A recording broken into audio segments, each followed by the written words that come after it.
Good morning, my friends. This is the Grim Flayer. Hope you're doing very well on this fine morning, and I hope you are ready to jump them out yet again with me on this channel. So this is a donation league for a wonderful top tier, top class of the Veil supporter, Teddy Dector, one of several Teddies that are patrons of the channel. We do love to see that. And Teddy Dector had a very simple request. He wanted me to make an introductory spiel, as I often do, talking about the state of the meta, and then to play a league with a Jund list of my choice. So, I will do so for you, Teddy. Thank you very much, my friend. And just to kind of further add to the former request, I will be making a very detailed meta-analysis on the channel as soon as the meta solidifies. And as always, I will be talking both generally and also from the perspective of BGX. So to Teddy and to everybody else,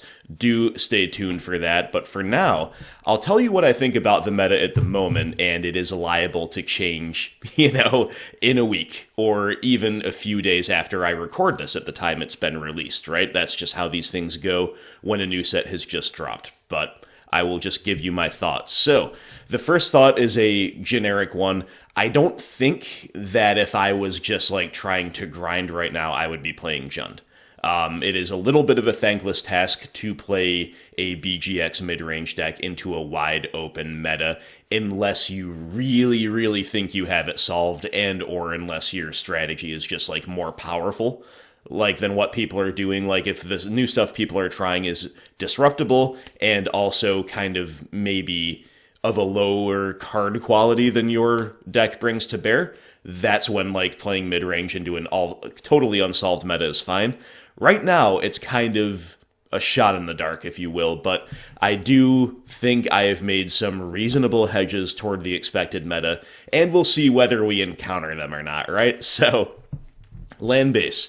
23 lands, completely stock, with one exception. We have replaced what might often be the 4th Blackcleave Cliffs or some other land with a Ghost Quarter, and Ghost Quarter is something that I do believe is well positioned in general. It's not a very mid-rangey land in that activating it is value negative, but it can be looped with Wrenn and Six, and that's a very powerful synergy that I might even claim is a little undervalued on the whole in Jund. But right now, I've seen, in my limited time to play since ZNR dropped, I've seen a ton of Tron. I've also run into Charbelcher, and those are two decks that also just have a lot of hype right now, especially the latter. So playing some Ghost Quarters is a good way to break up Tron, or indeed to wasteland Charbelcher out of the game.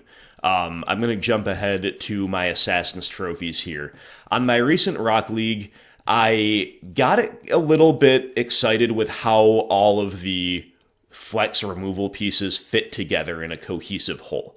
And I stand by that. I think the formula that I kind of came up with is good in a vacuum. But in practice, I did violate one of my own deck building rules, which is that if the meta's unknown, you can lean more into cards like Assassin's Trophy just because they cover all of your bases. And I believe on Rock we were punished for not having trophies, so to that end, we do have 2 trophies here on Jund. I've cut the Terminate, it's just more narrow. I don't necessarily think it's what we need in the meta right now. As the meta solidifies, maybe we'll bring it back, but for now, our flex removal is 1 Decay, which I think has been good for a while, 2 Trophy, and 2 Kolaghan's Command, which I do think is definitely very strong at the moment. Coming back toward the first column here of spells, we are going to test a Bloodchief's Thirst. I don't know exactly whether it will be optimal alongside a traditional 4 Bloodbraid Elf build. It has some of the downfalls that you might traditionally associate with Fatal Push. It's arguably worse in that role overall, because often at least you'll have Revolt for the push, right, if you fetched to cast your Bloodbraid Elf. But we are going to still try the card. I like it in Rock for sure, because Rock lacks the 5th 1 mana removal spell. We don't have that lack in Jund, and I still think it could Jund, but this is something that is more of a testable moment here than anything that I'm like, yes, this is definitely a slam dunk in the meta right now. But we are a little bit hedged, right? One Thirst, one Push, only 3 Lightning Bolt. There's a lot of grindy cards in the meta right now. And if we can't be absolutely certain that our disruption is going to line up, we're going to have to try to compete with the decks going long or go over the top of decks that cannot keep up with our long game. So only 5 removal spells. We've got the Thirst and Push split. We've also got 2 copies of Cling to Dust, which is going to help us cantrip toward that heavy top end while continuing to be just a very well-positioned interactive card that can also get X for 1s over the course of a long game. Respecting aggro and red deck wins, we are on a 4-2 Inquisition to Thoughtseize split. We also have 2 copies of Kroxa, who I believe to be the most generically, in a vacuum, powerful 2-drop threat in Jund. Is obviously excluding Tarmogoyf there, right? But in terms of its competitors like Dark Confidant and Scavenging Ooze, again, those are more meta calls. Kroxa is good against some of the decks I've already mentioned that I do expect to see, or that I at least have been seeing lately, and I love the card. I've been so high on it from day one. So 2 copies of Kroxa, and then still for Liliana. You know, there might be metas in our near future where we would consider the blasphemous decision to run only 3, right? But for now, with the 4 Bloodbraid Elf build, we are going to stick with 4 Liliana, the tried and true Jund core, and rounding out the main deck, we have 2 copies of Seasoned Pyromancer, following that principle of, you know, having a really value-positive top end. So, in the sideboard is where we do get a little more techie. We are trying some more Zendikar action with Cleansing Wildfire ×3. And the blue decks are still very much alive and well. We've got a pack of Boil for those. I mean, we don't have to, but I'm going to. I did, and I will, right? Huntmaster of the Fells. You know this guy. You love this guy. Anti-aggro, anti-mid-range. Can come in and control depending on the exact situation. 1 copy of Ashiok. This is a very kind of techie hedged sideboard, right? And you might think that's a little bit odd for an unsolved meta, but part of it is because it is unsolved. Like, we can leverage 1 Ashiok really well in a wide variety of matchups. But like the second, okay, it starts to reach diminishing returns in some matchups. In the third, you would only play if it's like all Titan all the time that you're expecting, right? So in a way that's kind of inherently unintuitive, a hedged techie sideboard with a lot of 1 and 2-ofs actually does make more sense in an unsolved meta, whereas when you really know what you're trying to gear up to beat is when you can start slamming those 3 and 4-ofs in a deck like Jund. That's just one way to look at it anyway.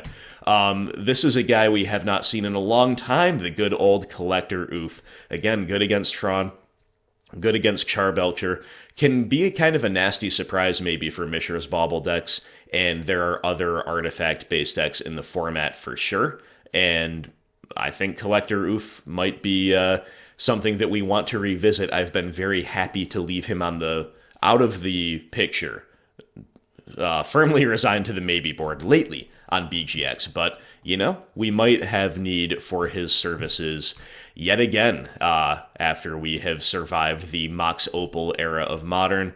Maybe Collector Ouphe is coming back into the fold.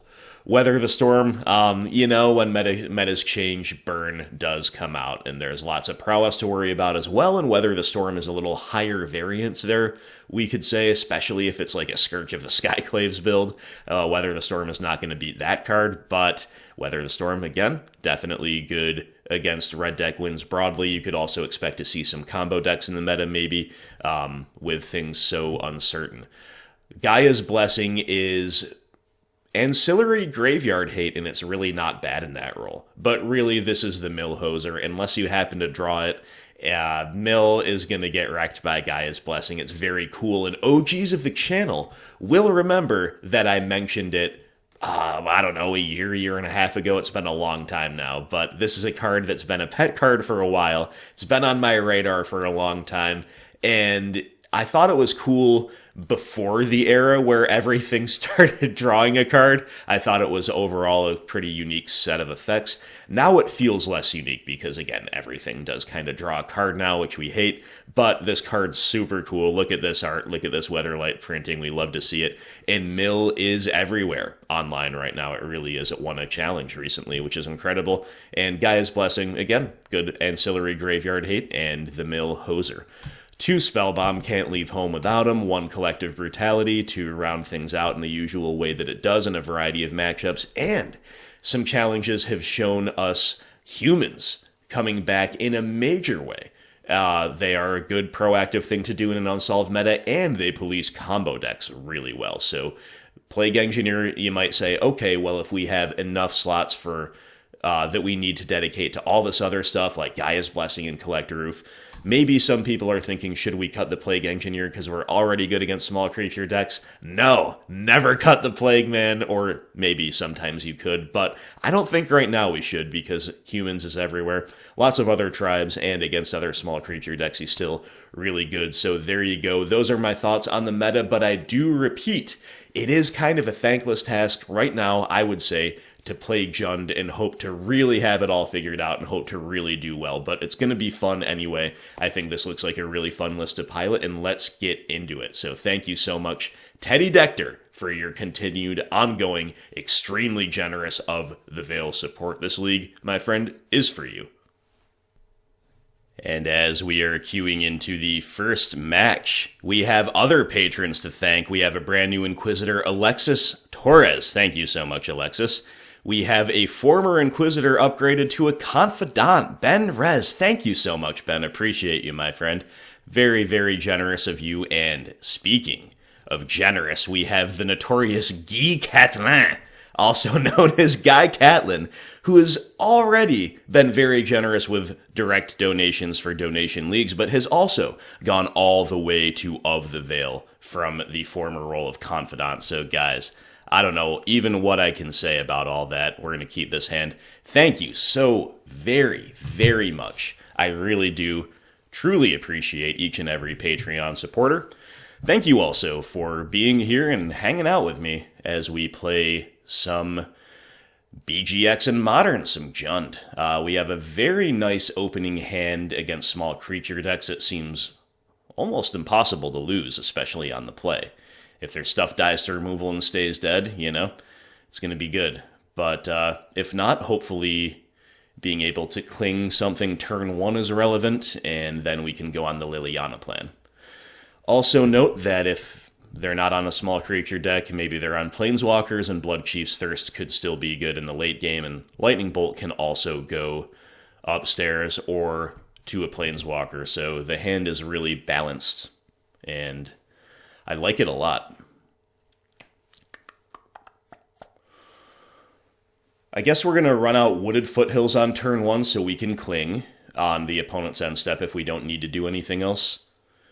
But if they play like a Goblin Guide or something, then we're going to have to get Blood Crypt, right?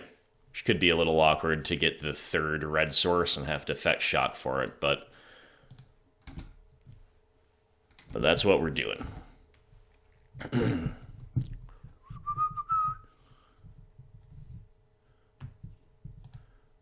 Okay, Mishra's Bauble. Targeting themselves. Well, that's going to be a fine Cling to Dust target. And they wish to draw whatever it is that's on top. Alright, so here I guess we'll get Overgrown Tomb.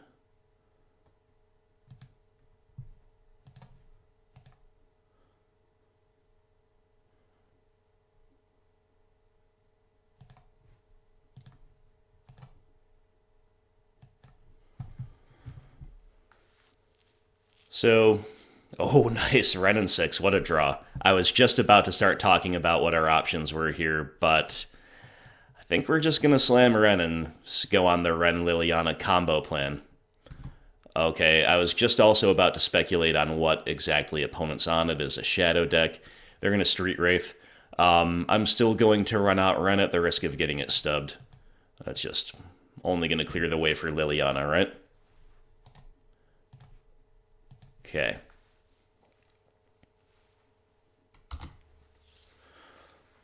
Alright, so Bloodchief's Thirst is a good answer to Shadow. We are little soft to an Angler, but with Mishra's Bauble, I guess they're kind of like a Jund Shadow deck, right? Like, are we about to see a Dark Confidant? Interesting. They just run the Bob out into the Wrenn? Really? I mean, guess they don't have another play, but... but that seems really good for us. Can't pass it up. Alright, I guess we're just going to get Liliana down, right? There are incentives to Inquisition here.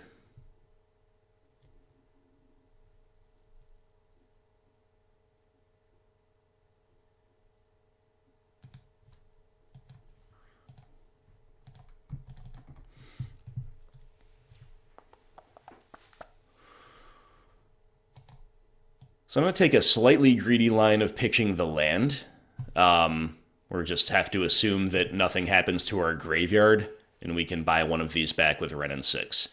The risk is that they have a Nihil Spellbomb main deck or something.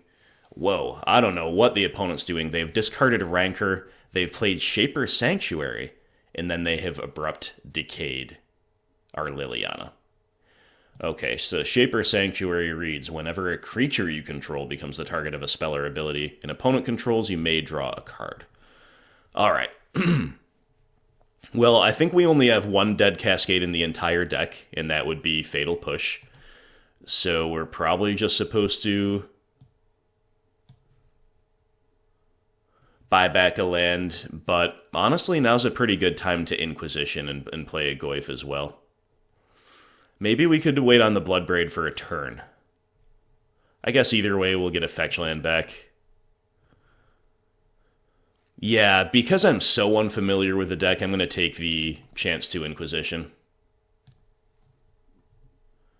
Okay, they have Scourge of the Skyclaves and Tarmogoyf.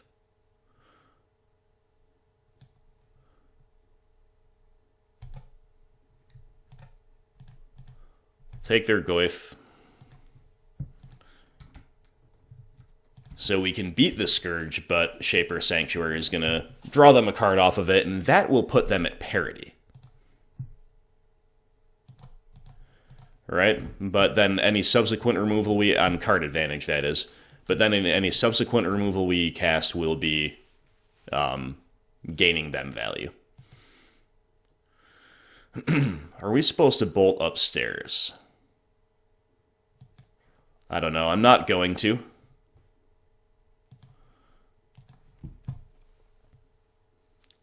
Well, Bloodchief's Thirst seems really good against their deck. Okay,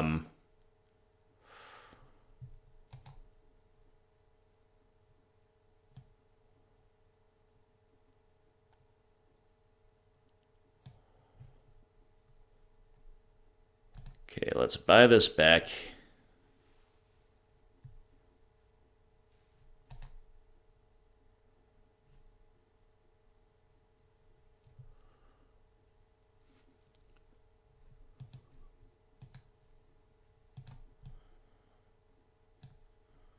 Let's go get Forest, and we'll cast Bloodbraid Elf first in case we hit Fatal Push. And if we hit anything else, we will just Bloodchief's Thirst away the Scourge. Or we'll just find a Liliana. That seems way better. Oh man, we're doing it. Yeah, opponent will concede to that. I don't know that they played optimally running the Bob out there into the Wrenn. I also don't see why they would have Peat landed at the time they did on their own main phase after casting Scourge, right? But as always, I could be missing something. As always, I don't have full info of their deck or hand, and I don't think they had a real way to beat our progression there either. So, okay. Let's see. I mean, main deck Shaper Sanctuary, that's a really rough one, though. That's like... I don't know that the matchup's that good if they're like a mid-rangey deck that's also packing that, just as a matter of course. probably expect Veils of Summer post-side as well, so trying to think about those types of things while sideboarding. I don't know if we want or need Nihil Spellbomb, right? Not certain. They do play Rancor. They do play Tarmogoyf. We could get cheeky with Collector Ouphe against the Baubles. I guess because of Baubles, we have to assume Lurrus, and therefore we're definitely just going to play Spellbomb, actually. Spellbomb, Huntmaster. I don't think I'm doing much else. We'll put Plague Engineer and Collector Ouphe together here. Plague Man's pretty good at killing Bob and at trading with Scourge and Goyf, so it's not bad. But I suspect we'll have relatively few cards we're interested in cutting. I think I want more discard spells than I would on average, just because of Shaper's Sanctuary, taking the threats out of hand lets us 1-for-1 them, whereas having to remove them is pretty bad. But as you can see, we have no cards that are bad ourselves in the main deck, right? So I'm not going to play without Ouphe and without Plague Engineer, and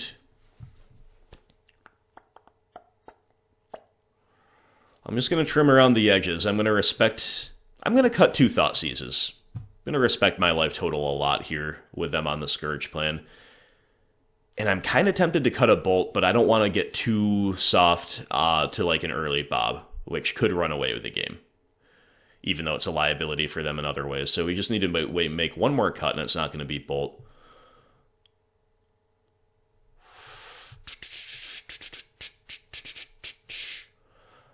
I'm going to cut a Kolaghan's Command, and I may well come to regret that.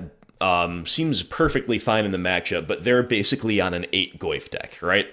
And K-Command's not really going to kill much, so maybe on the draw, we could just get run over. We need to respect that more than anything else. But we'll see more about their deck right here.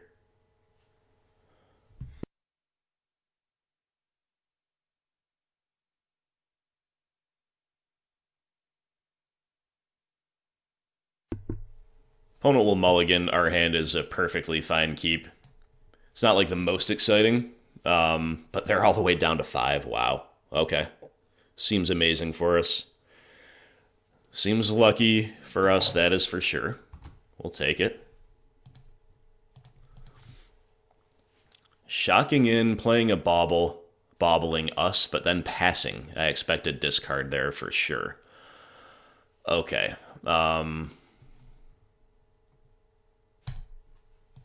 Yep.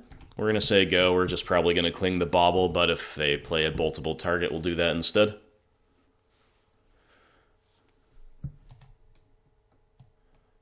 Opponent shocking in again and then just saying go. I mean, with Scourge, they have incentives to do that. Still really makes me wonder, though, what they've got.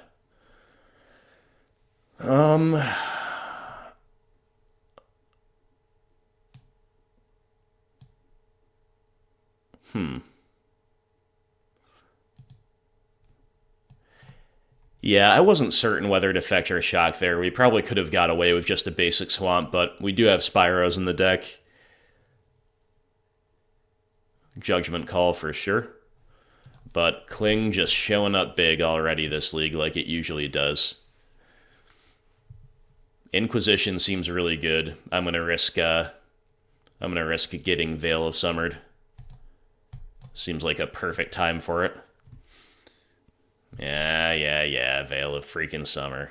What else is new, right? What else is new? Okay, well that sucks.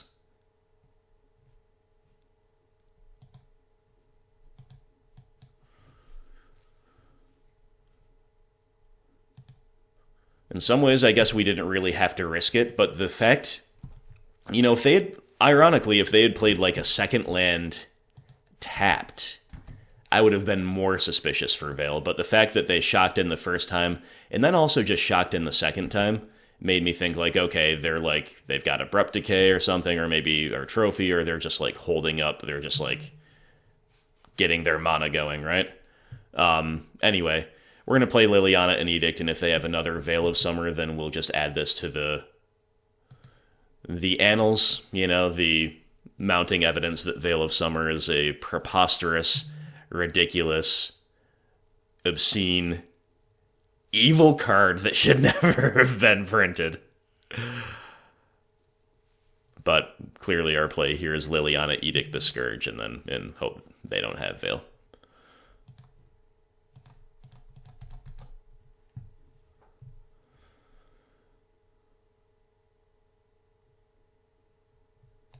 If they don't have Veil, we're in a fantastic spot. Oh, only one Veil of Summer in their early progression. Thank God. Hey, they did mull to 5, so we are... Oh, opponent on Unearth, too. Yeah, I'm going to let that resolve. Rather than go Spellbomb it away.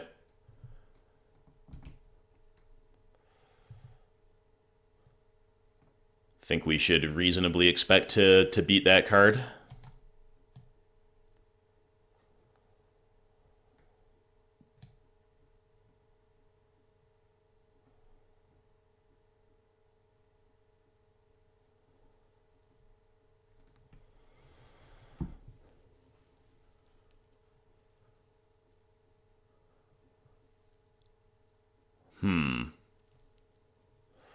I was just kind of going on autopilot there and thinking, okay, we picked Wooded Foothills, but like, the Life of Peatland's not free, and we don't have a second red that way.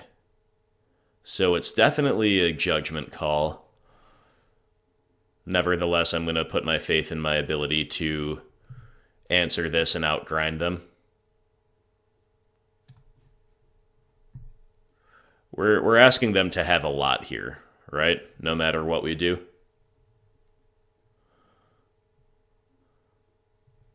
Maybe it would have been better to compete over the Scourge. I just, like... Admittedly, maybe I was a little tunnel vision there. I don't know, though. Like, on Jund, I feel like I should always be able to just kill a 2-drop, right? And with Bloodbraid about to cascade, we could make a second blocker, we could find a removal spell for Scourge. Like, this is the higher upside line for sure. But I guess the argument is that we're, with our Liliana on board, we're ahead enough that maybe we take the lower risk, lower reward line of activating Spellbomb in response to Unearth. So... this first round has been like fast, with some pauses from the opponent who might be double queuing. Okay, they picked a forest, sure. If I had been a little more deliberate, maybe in retrospect I should have competed over the Unearth. We'll see how it all goes for us here. Especially because we are curving out, so like traditionally 1, 2, 3, 4, that, you know, maybe it's going to be a while before we can activate Spellbomb. Sure, I'll cast another Liliana. Seems pretty good. And they'll scoop to that. Alright, apparently it was good enough. We did get rewarded for it. Either way, pretty spicy deck from the opponent. They're basically just like, they've got some interaction. I don't know if they're playing discard, really, which... who knows, but they've got stuff like Abrupt Decay. But more than that, they seem to be trying to get like their threats online, Scourge, Bob, Goyf, and protecting them with Veil of Summer and Shaper Sanctuary and bringing them back with Unearth. So definitely pretty cool, and with a little bit of discard to disrupt linear decks, which maybe they have and we didn't see, or maybe they've got it in the side, who knows. Could definitely be pretty cool, but... against us, you know, they can beat us with good, aggressive starts with Veil of Summer. Otherwise, it seems like a pretty decent matchup for us, so we do get there in a fun and very dominating round 1. It is round 2, my friends. We are against a Lurrus deck, presumably Black-Red Prowess. Our hand is really pretty good there. it would be amazing if this Nurturing Peatland was a Blackcleave Cliffs, because we don't want the pain, and we also don't have red. Nevertheless, against the Lurrus deck you'd hate to mulligan, Thoughtseize and Fatal Push are both great. The hand is very functional once we get a single red source, and it also has Flood Insurance with the Peatland, so I am going to keep it. We are also against Borgia, or Borgilla, but probably Borgia MTG10, whose name, why do I recognize this name? Hey, we draw red, sweet. I think maybe this is somebody who we've played recently on the channel and was friendly in the chat. Maybe I'm wrong about that, but that is what I remember. So, I think we're supposed to play Swamp and go Fatal Push this turn. Because next turn, Kroxa is going to be a good play. Like, Thoughtseize should be good for a while. Or it might let us, like, Thoughtseize and get a land down painlessly. Either way, it seems good.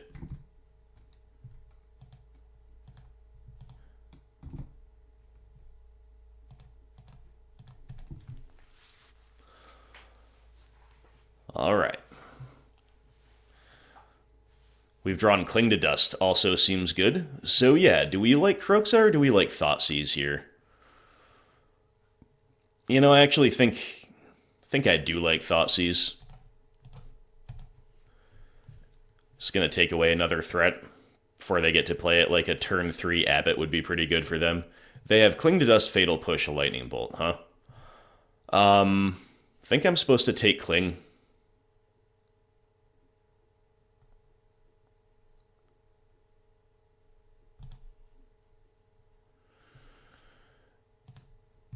And I'm going to get my Stomping Ground down tapped. There was an incentive to Cling their Cling, but I think we're supposed to play for the longer game and Cling one of the other targets, like Soulscar Mage or Seal of Fire, when Lurrus inevitably shows up. Will they just put Lurrus into hand? They will. Okay. Yes, so... Alright, so we've drawn Lightning Bolt, so we can kill Lurrus. That's pretty cool. So we're going to Kroxa this turn, and then we will Cling whatever Lurrus tries to buy back, and then we'll untap and Bolt Lurrus.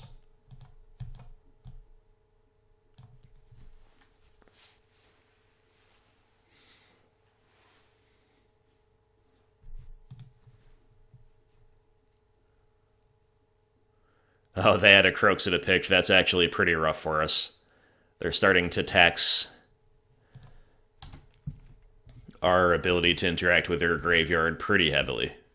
So opponent's been drawing well, as have we. And they draw the 4th land for Lurrus. Okay. Yep, they've been drawing really well.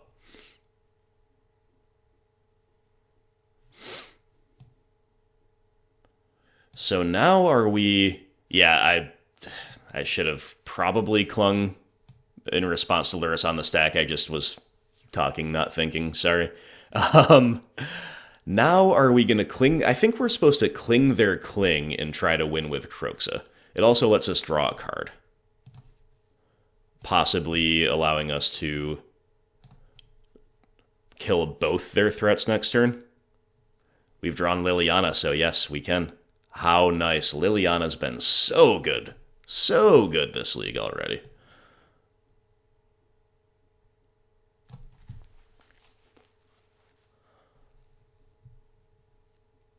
Bolt the Lurrus.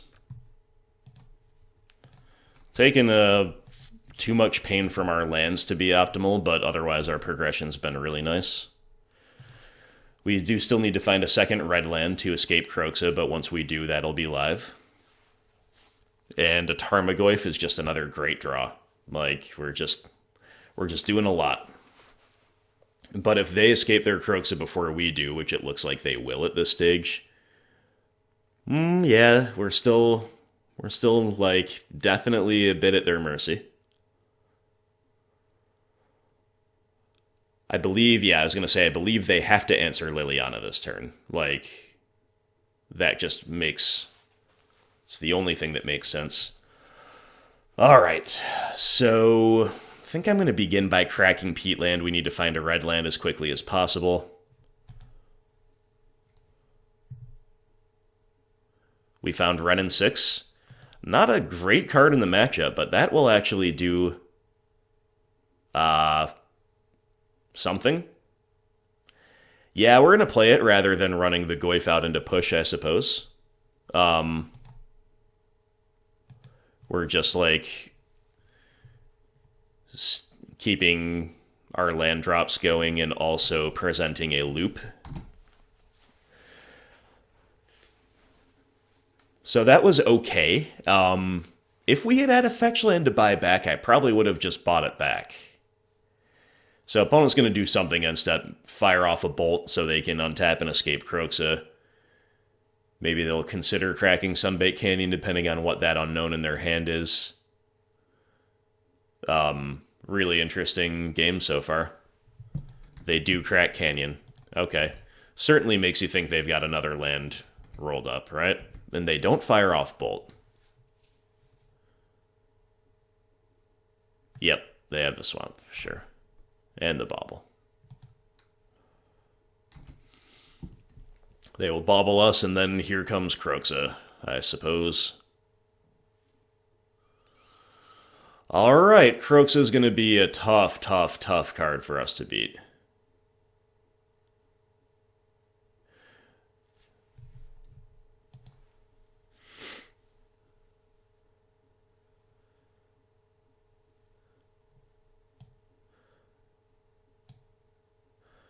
You know, strangely, I'm considering ditching Spyro here, but if we draw a red land for a turn, it would be nutty to just go Goyf into Spyro, right?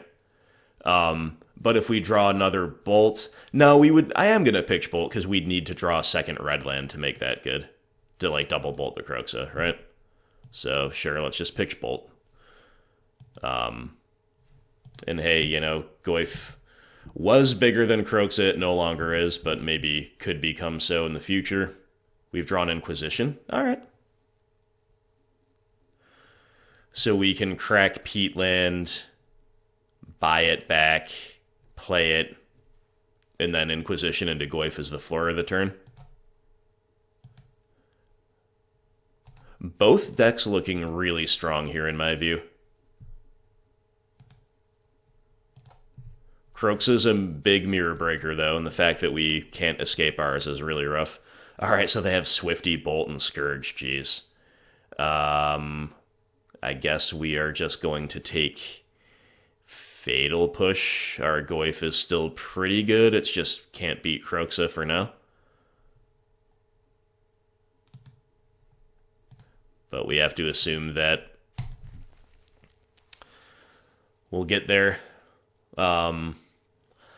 At this point, when Kroxa attacks, I think we have to pitch Spyro. We just can't keep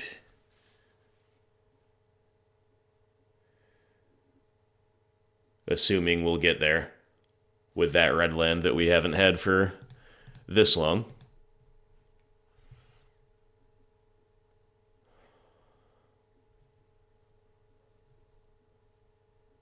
They do attack with both. How interesting. They're coming, because they're both coming at me, I think we do have to block Swifty.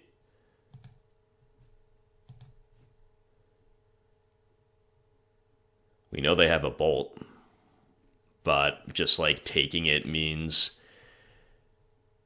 we go to 7. Yeah, we could be dead if we let this through, so definitely blocking.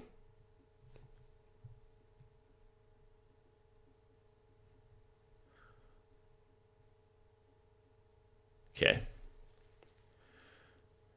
So they just had a land. Okay.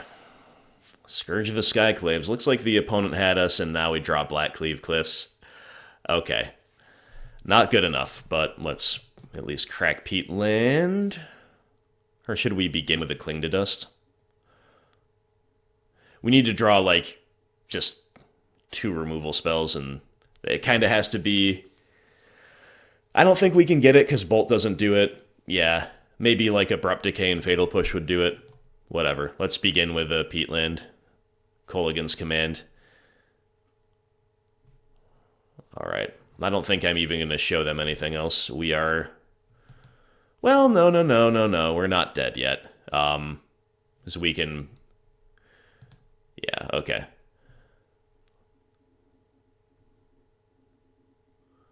We can cling a non-creature card. No, we're still not going to have black mana. Okay.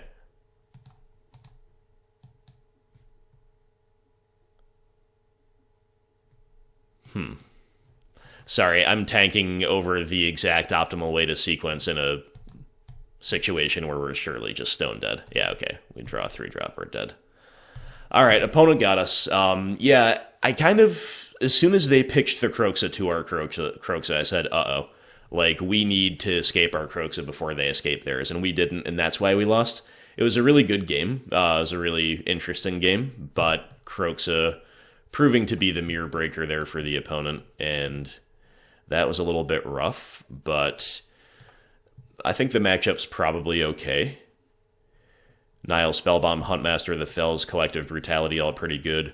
Weather the Storm, I don't think I will play, especially against Scourge of the Skyclaves. Like, if they were a Kiln Fiend build, then maybe. But do we want to play Gaia's Blessing here? I think I do. Yeah, 2 mana, put 3 Lurrus targets back, or shrink their graveyard for the purposes of Kroxa, and draw a card. I think that's good enough here.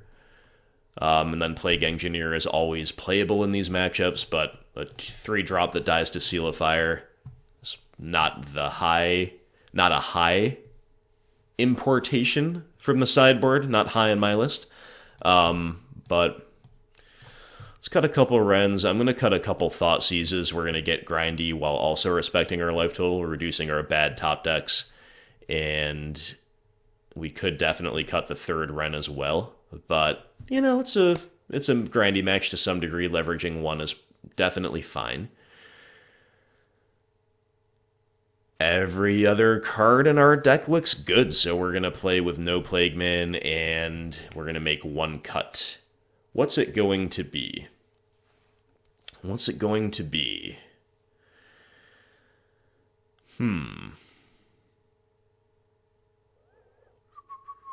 We are on the play. I kind of like Wrenn better on the play just to help ensure that we're making our land drops a little harder for it to be attacked off the field that way.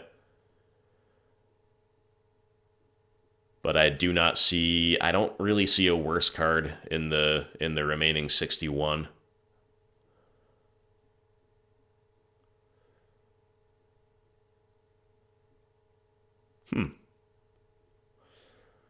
Cutting a Bloodbraid Elf is not ridiculous here. I'm going to do that. We're going to see how that goes. It's not something I would normally do. It's very possible that we should just cut the Wrenn, but we are bringing in another 4-drop in the form of Huntmaster. We've cut some lower curve stuff and or stuff that helps us curve out, like Thoughtseize and 2 Wrens, so I don't want to get too greedy with what is already a slightly greedy-leaning Jund build, so that provides an incentive to do something like, side a Bloodbraid Elf out. But that is definitely borderline even so. Unfortunately, we have a 1-lander that we definitely have to maul. It's not a justifiably keepable 1-lander on the play. It's high curve. We'll send it back. This is a fine 6. We're probably just going to put Forest back.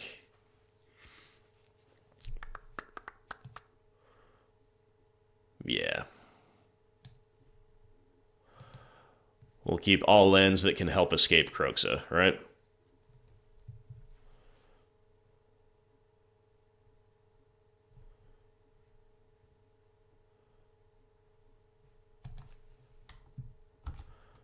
I'm going to get the Ravine down at the risk of them having, like, Swifty, bobble, right? Playing Cliffs there was very justifiable, though. Okay, they have Spellbomb, Bobble off of Blood Crypt.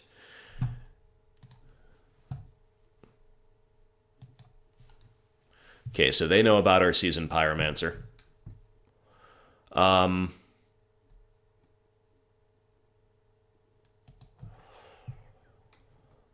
So we play Cliffs, and we can either Cling main phase to see what we can draw, but I don't think that's necessary. Or we can hold up Cling and Bolt, or we can just jam Kroxa. I think I'm actually just going to jam Kroxa. Like, they probably don't want to Spellbomb this early. They kept 7. It's not like we suspect that they desperately need to dig for lands or threats.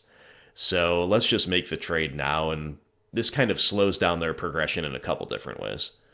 Number 1, it takes a card out of their hand. And number 2, it might kind of spook them into spellbombing earlier than they would otherwise want to.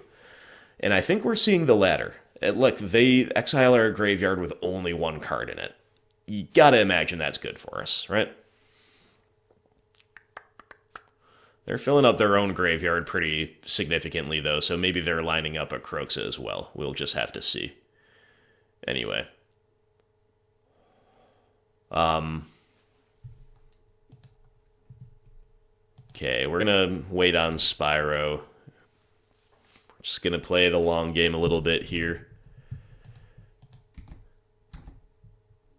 I'd hate to have to Cling their Kroxa just because, you know, we don't get to draw a card off of it, right? They're gonna put Lurrus in hand. Alright, I'm just gonna Cling a Bauble now. We found Kolaghan's Command. That's a good card. Oh, that's a good card. Bloodstained Mire, huh?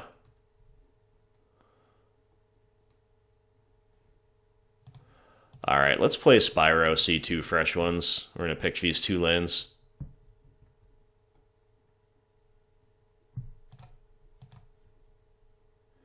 Blackcleave Cliffs and Ghost Quarter. Okay, some kind of bad lands here. Like, now we're flooding against the companion deck when we have mulliganed, so it's looking pretty rough. But if the opponent, for some reason, maybe, okay, this could be good for us if they, like, play a land, play Lurrus, Sealify the Spyro, and then buy back Seal. Then we could K-Command to get the Spyro back and also kill Lurrus, and that would be great. But instead, they found a Bauble, so they get to do everything, and that really sucks. We still get to kill Lurrus, but like the idea would be buying back Spyro would be nutty. We found Huntmaster of the Fells. That's pretty cool.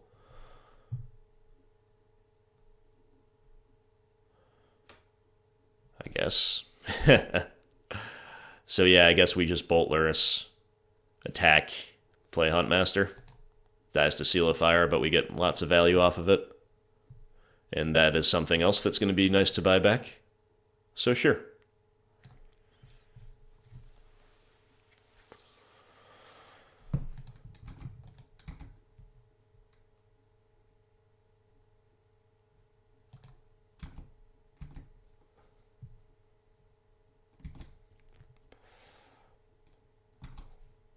Alright, now would be a really bad time for the opponent to have like a Kroxa. That's really what we want to fade, because it would get our K-Command out of hand, and we couldn't answer it.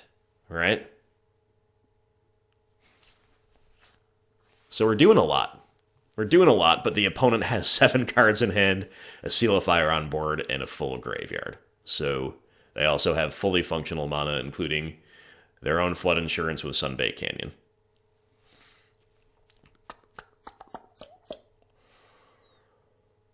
Alright, so opponent clearly having a wealth of options here, which we could infer naturally, but also because they've been playing pretty quickly, but they're tanking here. But it is Kroxa, exactly as feared.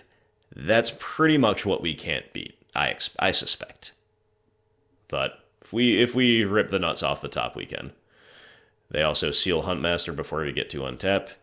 And do we rip the nuts? No, we rip a green land. But hey, it at least lets us activate Raging Ravine, so now our only hope is to race them and hope they don't have any removal, which is exceedingly unlikely.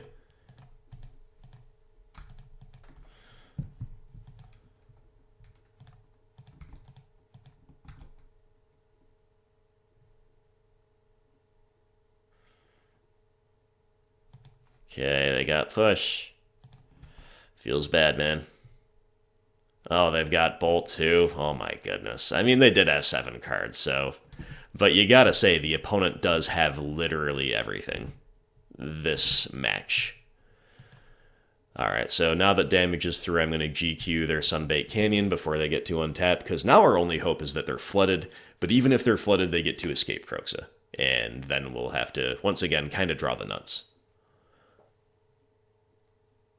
They also have Clings to Dust, so they just don't have a fail rate, really, right now. We need them, I guess, to be flooded to do one thing this turn, and then we draw Nihil Spellbomb.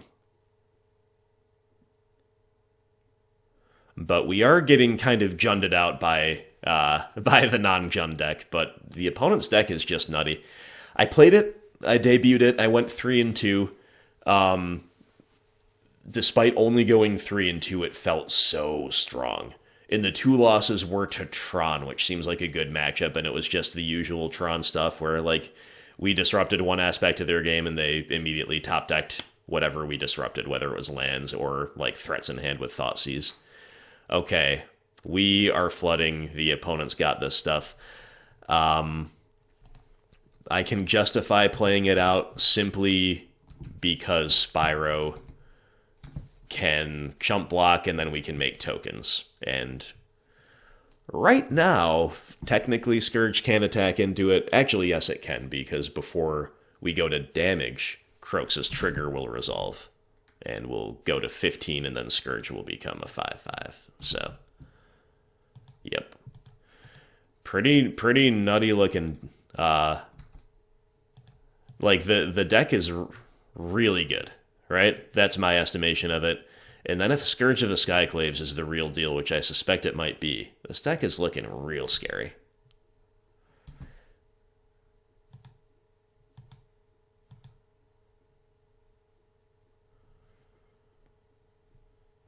So if the opponent wants to, in response to our fetch, they can cling.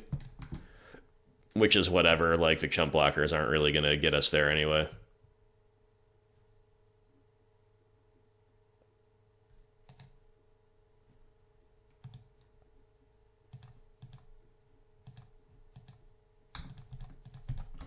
But we'll make him.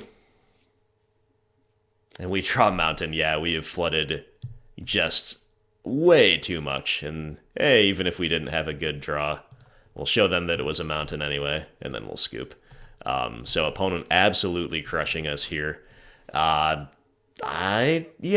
mean, there are 1 or 2 debatable lines, but overall we just don't beat those progressions with progressions that our deck afforded us. I think overall the matchup can be okay. Like, nominally, we're doing things that beat what they're doing. But I'm telling you guys, specifically from the perspective of mid-range, playing against a companion is still so rough, despite the nerf. If you don't have a companion of your own, it truly is. And I'm not saying companion is broken, because it's not, like, dominating the meta, but when you're on a mid-range deck against a deck like this is when it really becomes clear just how strong this is, even after the nerf, and just how preposterous it was while it was unnerfed, right? So anyway, we get wrecked in round 2, not much more to say about it. At least we're losing to a pretty cool deck, one that I would like to play again sooner rather than later, but onward we go. And it's round 3. I think we're against our round 1 opponent again. Maybe they're on a different deck, but we should probably assume the same deck. Either way, we have to mulligan again. Seeing so many 1-landers, it's really rough. And now we have a 5-land second look. I guess we're going to keep it, and we're going to bottom one of these fetch lands. And I guess it doesn't really matter which one. And our hand is Cling to Dust, Bloodbraid Elf lands. Like, we just... oof. We need to get lucky here for us to compete with the opposing deck, but they must be on something new. They go Blood Crypt Goblin Guide. Okay, it's something new. It's something new. But it was off of a Marsh Flats, huh? Anyway, Goblin Guide doesn't give us a land, but it does reveal Lightning Bolt, so we're just going to run out Blackcleave Cliffs. Alright. Well, this opponent was on... like a rock style Scourge of the Skyclaves deck, so maybe this is a Rakdos Scourge deck. Wrenn and Six is going to be our draw for turn. Okay, well, Bolt the Good. No, Goblin Guide not wanting to unmull us. So rude. So rude. You hate to see it. Eidolon of the Great Revel. Well, Rakdos Burn, I guess, and, you know, for a second I thought it was something else. Makes me kind of not even want to play Wrenn and Six, but... man. Cling to Dust cantripping is pretty bad in the face of Eidolon as well, isn't it? Okay, we're far enough behind, I'm just going to Cling and hope to get lucky. We're going to main phase a Cling, looking for removal, which we can hold up. But we have, remember, Bloodchief's Thirst in the deck, which incentivizes us to main phase it. And then we just draw another land. Great. And also discard and the like. But, yep, looks like we're pretty much going to roll over and die for this burn variant in round one. But we'll see more about their deck. Or in match one, game one. Wow. It is a Scourge deck. Okay, so it's a Rakdos Burn with Scourge of the Skyclaves, basically is what it's looking like so far. And yeah, sure enough, Lava Spike pretty much confirms that. And we've just got no hope here. We need to draw, like, Fatal Push for the Scourge, and then still probably going to lose to the Eidolon. We draw Blackcleave Cliffs. Couldn't make it up. Okay. Cantripping with Peatland into Concession, most likely. Okay, Lightning Bolts allows us to technically continue playing. If they can't deal a single point of damage for the rest of the game. And we draw Fatal Push next turn. Then we'll get there. But really, we're just looking for a little more info out of the deck before they kill us.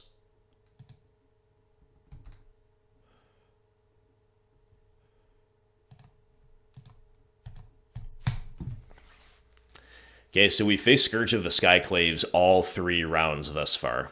And that is why the card is like 40 ticks or something like that at the time of this recording. Opponent had a Bolt, so opponent with a completely nutty progression. Us with a Mull to 6 that proved to be even worse than it looked. So, let's play Huntmaster of the Fells, Weather the Storm. Collective Brutality for certain. That might be about all we do. With them on red-black, you could make arguments for stuff like Plague Engineer and Nihil Spellbomb without having seen much more of the deck, but I'm just going to cut my Thoughtseizes and bring in this stuff and find one more cut, which is going to be the first Wrenn, and then from there, you could go either way. Everything else besides the Wrenns looks fine. Maybe we just play one Wrenn on the play as usual for the curve-out purposes. Maybe they play X1s, but I do doubt it. But you never know. Plague Engineer can come in. You could maybe even say we should play the second Plague Man to trade with Scourge over the first Wrenn, but look at our curve. The curve's already pretty high. If we sort by CMC after having brought in the new stuff, you know, it is a pretty high curve. I think one Wrenn is okay. Or is it even okay? Alright. We're going to go a little higher risk by... We are going to play the second Plague Man. It is just a better card against Scourge of the Skyclaves than Wrenn and Six is, so... Sure, let's do it. Okay, we have a no Greenlands opening hand. But we have double Lightning Bolt. I think we're probably supposed to keep this hand. We draw one Greenland and it's off to the races. Tarmogoyf will have Bloodbraid Elf at the top end. I think this is keepable, but let the record state that we could get punished for it. However, like, we're pretty soft to, like, a regular burn deck on Jund, right? We have to remember that. So, like, we can't just tunnel vision on, can this hand beat Scourge of the Skyclaves? Goblin Guide shows us K Command. Goblin Guide, you gotta hook us up with a land. You gotta help us out, my friend. What is this guiding service? What am I paying for? Alright, we're gonna have turn 3 K Command, though, so that's something. They've got Swifty.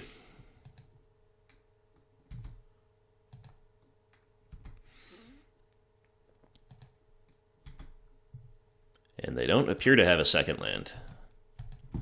So we'll go for the Bolt here. Optimistic play, hoping we're going to draw a green land and play a Goyf. Oh, instead we draw another Goyf. Guys. So you remember I said in the intro where, like, it's really tough to play a classic mid-range deck into an unknown meta? It's even tougher if you can't get much love from your deck, right? Okay, so they know about the K command here. Just fire it off.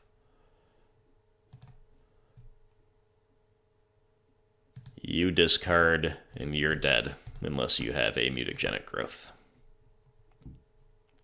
Alright, Greenland off the top, please. Please one time.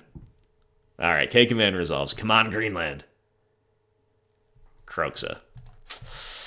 Kroxa plays, but only because the opponent kept this one lander and has not managed to find the second land yet. So we're not the only ones with mono woes, but we were kind of, I believe, priced into our keep. Whereas with the opponent, maybe they're priced into their keep as well. I mean, it was a triple one-drop threat keep, and they don't want to mull against Jund, so maybe we're both priced into these keeps, and they just concede, wow, all right, we'll take it. Little do they know we have 3 uncastable cards in hand. We're about to draw another uncastable Weather the Storm, and then Trophy, and then Peatland. So we go 2 more turns doing nothing, and then we finally get to do something, but we're operating off of a painful Greenland. Opponent might have won this if they didn't scoop, but, you know, opponent seems to be kind of flying through the games based on their game 1 play, round 1 play, maybe they're double queuing, so we will take it. We didn't see anything new that game, we just saw the one-drop threats we already knew were there. So, I am just going to run it back. Well, we got unlucky. They got unlucky. We outlasted them. They chose to scoop first. We'll take it. Our hand is mediocre, but I guess we'll keep it. It's okay. There's some things to like about it.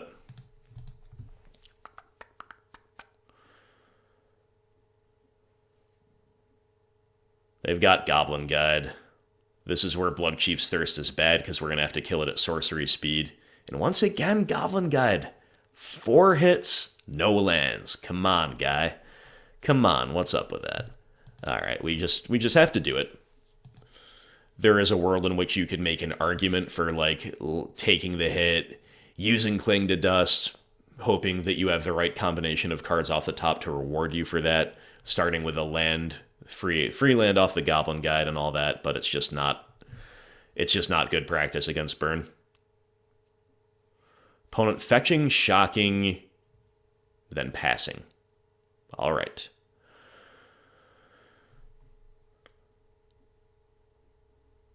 Okay, we're just going to run out of land and pass, and I guess it should be Bloodstained Mire, so we can get basic Mountain. Then with Wooded Foothills, maybe we'll have to get... yeah, I don't know. This gives us the option to get basic Mountain, at least, which I guess is what I'm trying to say. Double red on the end step. Stomp. Wow, Bone Crusher Giant. Okay. That's a rough one. Looks like they're just going to play him this turn. Yes, indeed. All right. So I think we're just going to cling to draw a card.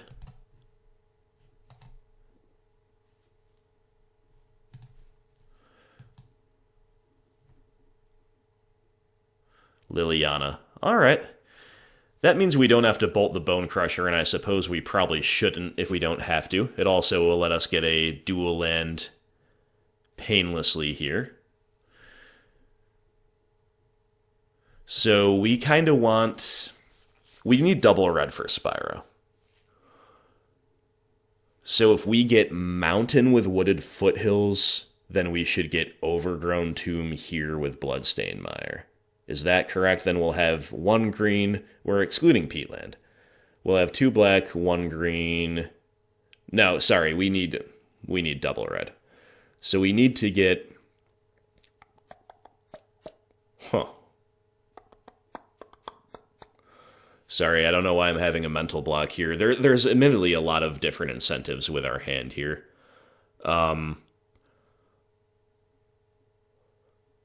We could get... No, okay.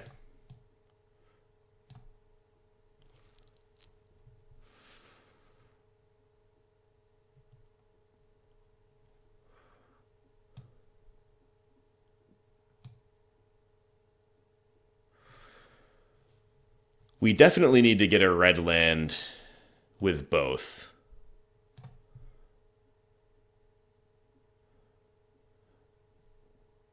But if we wanted to put it off, I don't know. I wish we knew what was on the top of our deck. And maybe it won't really matter. Maybe I'm tanking too much over something that doesn't matter all that much. But for now, I'm just going to get Blood Crypt.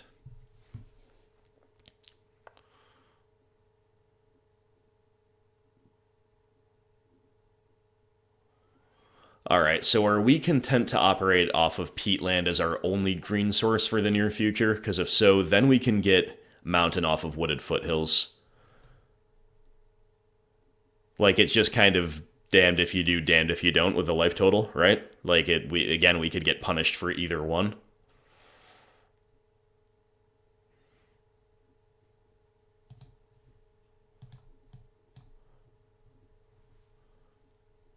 Right now, we don't need more than 1 green at all, so sure. We're going to get Mountain and let the record state. It's kind of like the safe thing to do now. It rewards us for drawing more green lands in the future, but it could definitely punish us down the line. But we do get to take care of Bone Crusher Giant as painlessly as possible. So that's great. And we've got a hand chock full of action. We do have Liliana, which pressures the opponent into doing, like, something here. Scourge of the Skyclaves. Bolting Lily. Yeah, Lily eating a bolt there is great. And then they'll bump in the night us, sure. So we're going to trophy the Scourge this turn. And we've drawn Verdant Catacombs. Alright. Good enough for me. Sequencing rewarded.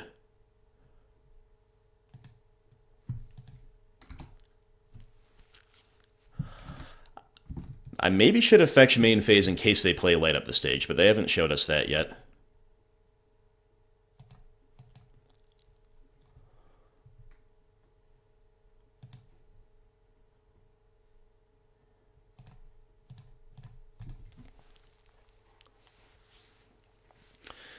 We gotta remember that Bump in the Night has flashback, and we just put them 1 land closer to it.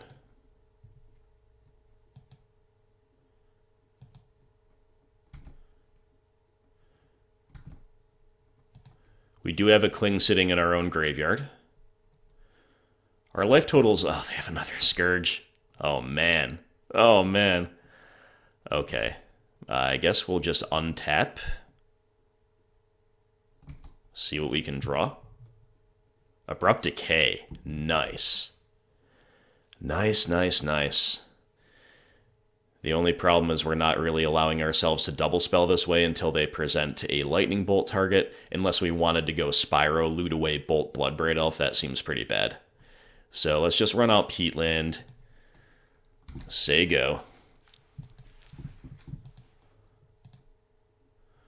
And hopefully they play a Goblin Guide. You know, that's what we want to see. Something boltable that could get us value for having bolted it.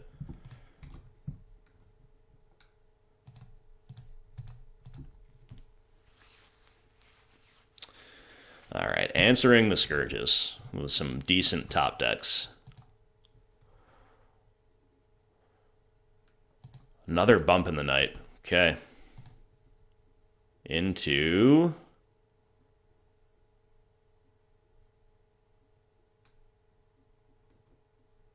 Skewer the Critics. Yikes. Okay, so we're at 4. They have 2 bumps in the night, making them... Alright, we've drawn another bolt. We're going to bolt them. Gotta try to race now. Giving them flood insurance. So... we have drawn a land, huh? Well, it's a fetch land, so we're not going to use it. So should we... I think we have to Bloodbraid Elf here. Time to race. Into Spyro. Okay, we'll take it. I'm going to ditch the other Spyro and this land, I believe.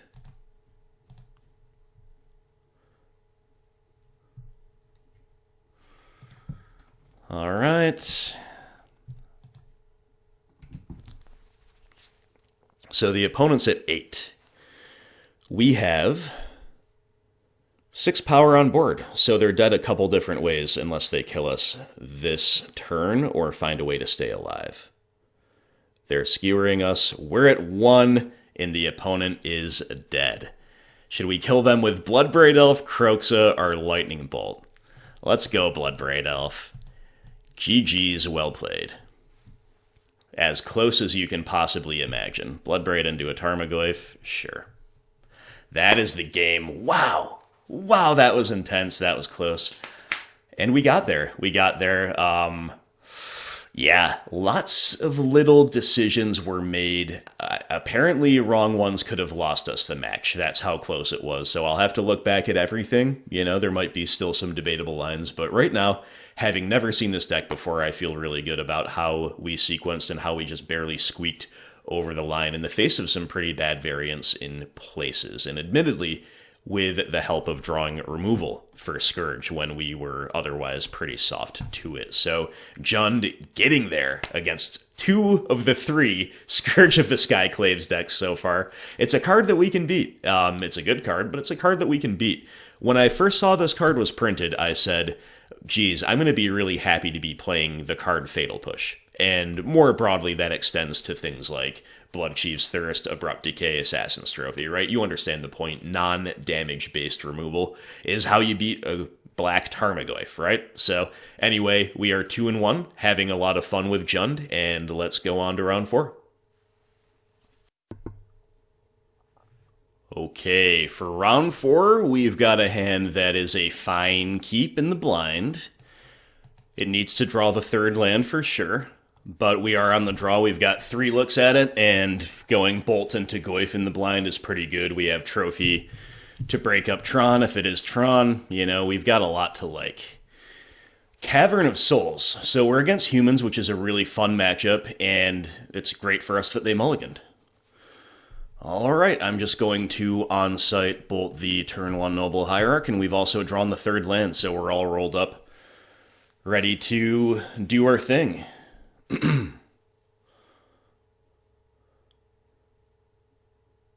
So opponent could have a wide variety of things here, most likely Thalia or Freebooter. It is indeed Thalia. It's going to price us into playing a Goyf and put us a little bit behind the 8-ball here.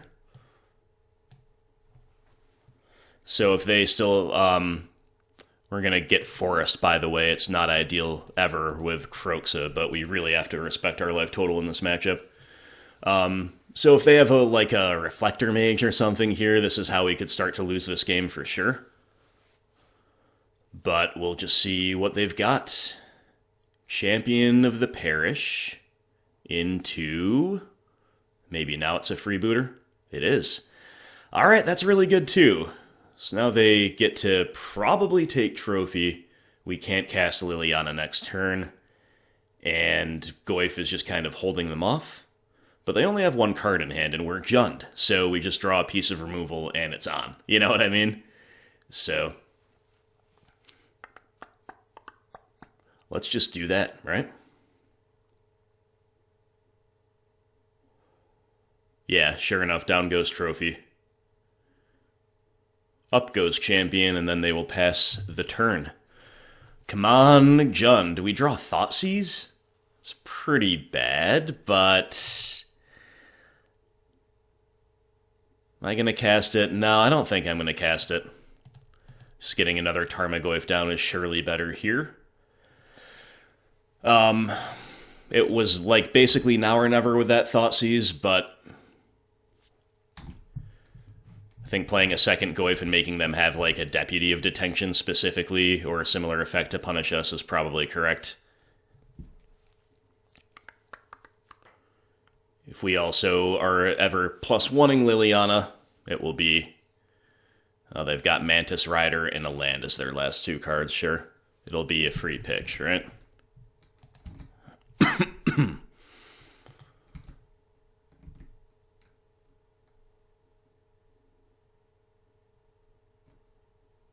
Okay, the flying squad getting in, and there's nothing we can do about it, so...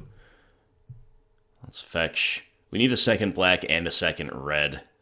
So I'm going to get Blood Crypt. We don't have Skoos in the deck. We don't need a plethora of green. We have a second green in hand with Peatland anyway. Alright, we draw another Liliana. Well. We're in a player. We're clearly going to Edict. Let's see who they lose here before we decide how to attack. It's pretty interesting. Yeah, I suspected they might lose Thalia. Alright. So, if they...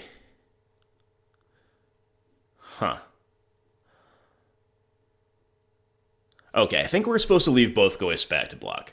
If they draw a single human, obviously that's bad. Then we'll have to double block champion, but I think I'll still be pretty happy to. If we attack with... Attacking with one doesn't make any sense. Attacking with both gives them carte blanche to just ignore Liliana and erase us, and I think we need to price them into what admittedly is a pretty good attack, which is chipping down Lily with the freebooter and then still hitting us for 3 in the sky, plus maybe drawing a champion of the parish. Wow, opponent just rips Phantasmal Image? Big yikes. Okay, that changes a lot. It's a really good draw. They hang back with Champ. Yeah, that makes sense. Okay, well, we're in big trouble now.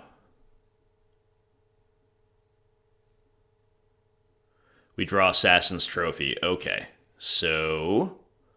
Finally hitting removal is pretty nice.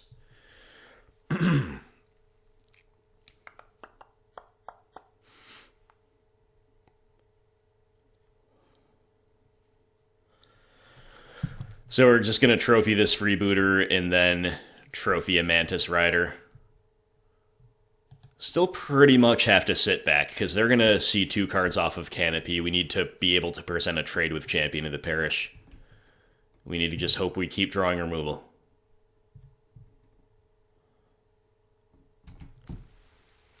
We're dead to another Mantis Rider because we'll have to tap Peatland and go to 6.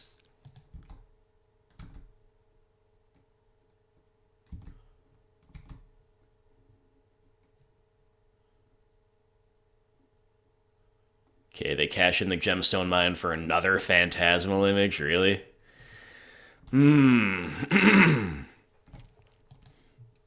Alright, let's see who they target here, but it's just gotta be a rider. Yep. Okay, so we are dead.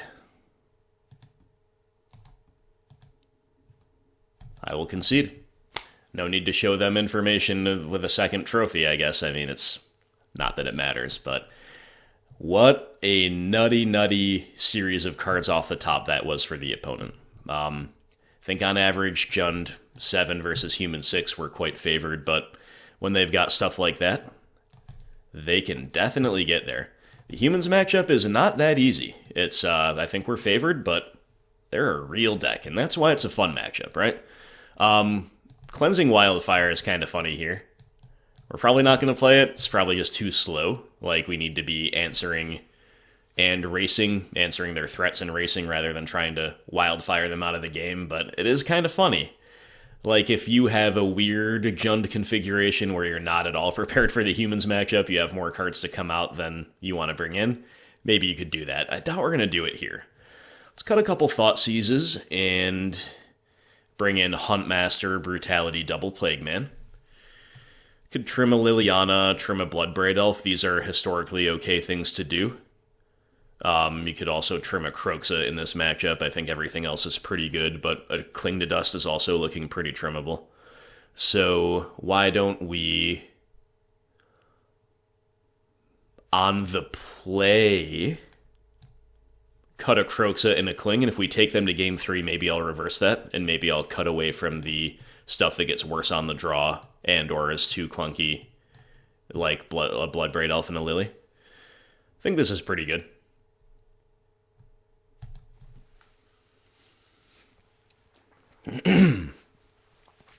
Let me know if anybody out there would try Cleansing Wildfire against humans. Alright, well, it's a one-lander, and there's no one-land spell, so we're going to mulligan. Too many mulligans this league, that is for sure. But the opponent will mulligan as well, that's nice. Okay. Keep, and we're bottoming either Bloodbraid or Spyro. We need to draw another land for either of them to be good, because we only have one red land as it is. So, for that reason, I think I'm going to bottom Spyro, keep Bloodbraid Elf.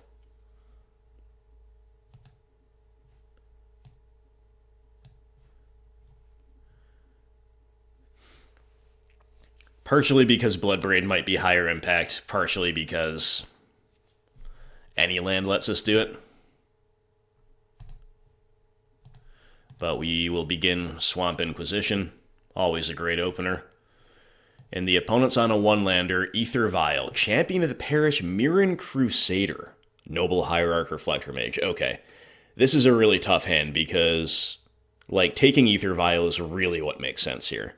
But then we're kind of soft because they still have 2 1-drops, and they have a Mirren Crusader. Now we're Jund, you know, we can draw our Lightning Bolts, but there's only 3 of them. But between the bolts and the edicts and drawing more discard, I think we're not supposed to take it. We could get run over if we leave them with the Aether Vial. And the idea, of course, will be they're going to play Hierarch turn 1. Most likely we're going to push it, or rather, Bloodchief's Thirst it. Oh, okay. I didn't think closely enough about that. Ancient Ziggurat cannot cast Aether Vial. I got all wrapped up in the rest of the hand's contents and didn't even consider that. That is my bad. Okay, so we are just going to Fatal, or I keep saying Fatal Push, Bloodchief's Thirst this. I probably should have taken either Noble Hierarch or Mirren Crusader, so if we lose that, that is totally on me. That said, yeah, maybe they're just going to draw a second land, so they'd get the Vial online anyway, right? Wow, opponent, his draws have been a second land and a Champion of the Parish. My goodness. Their draws have just been perfect. Perfect. And our draws have been just lands. It's unreal. It's unreal. All right, now we're going to lose. Almost certainly we're just going to lose. And while I should not have taken Aether Vial, I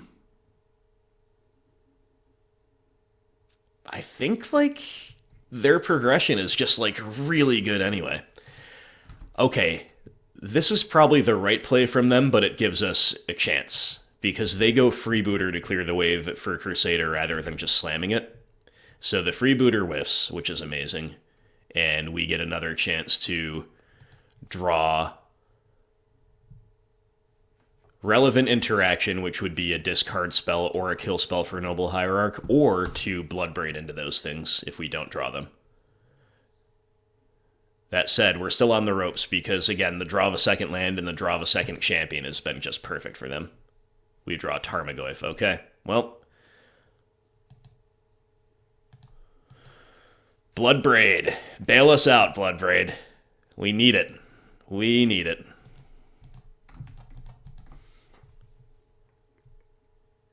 Lightning Bolt. Okay, well, we're going to bolt the Hierarch. Now we have to fade them, drawing the third land.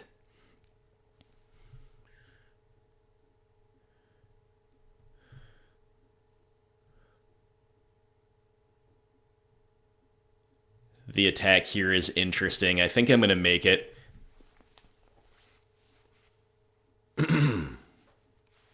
Mirren Crusader, not really a card I expected to see. But now they have a really significant fail rate. Meddling Mage. Okay, they don't know the Tarmogoyf. So what will they name? They name another Lightning Bolt, sure. Okay. Let's go, deck. Let's go. Oh, Bloodstained Mire. Come on. No. No, not like this. Okay, we have to kind of continue playing for them having nothing. So with that in mind, we're just going to race back with the Bloodbraid Elf here. We're really far behind. Like, we've done some okay stuff, and it's like both decks mulling to 6 again on the long average. I think that, or just on average, I think that really favors us, but we're not drawing the right half compared to their deck here. So, and they rip the third land. So, like, whenever they need an out to their stumbling, they're finding it. Feels pretty bad. Once again, we managed to sequence in such a way where they don't just slam Crusader, which does give us outs to that, but also our attack with Bloodbraid Elf, which again, I think was right, because if they draw what they need, we're probably losing either way. But it does give them carte blanche here to just... Oh, okay. Looked like they were doing Reflector Mage. They will just slam Mirren Crusader. Now they're forcing us to have an answer to Meddling Mage and then a Bolt for Crusader, which we're not going to have in time. Especially with a Reflector Mage all rolled up, so I think we're dead. The draw of Plague Engineer, oh man, I mean, it's usually so good, but against this particular board, it's really not. So I think we play Plague Man and then Conceal Information with that land.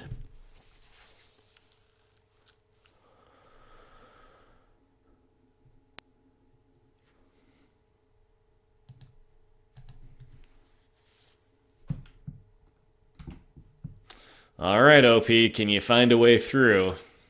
I think they probably can, but...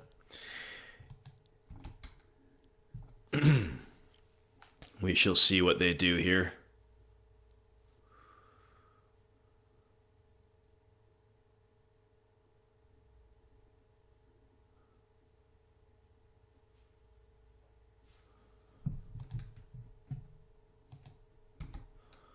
There's that Reflector Mage. Yeah, you know, if you game this out with them having an Ether Vial active, I think we're losing anyway. Like, we would have taken Noble Hierarch instead. I think we're losing anyway. And they reflect the Plague Man back to hand. Then they just send in the unblockables. Makes sense.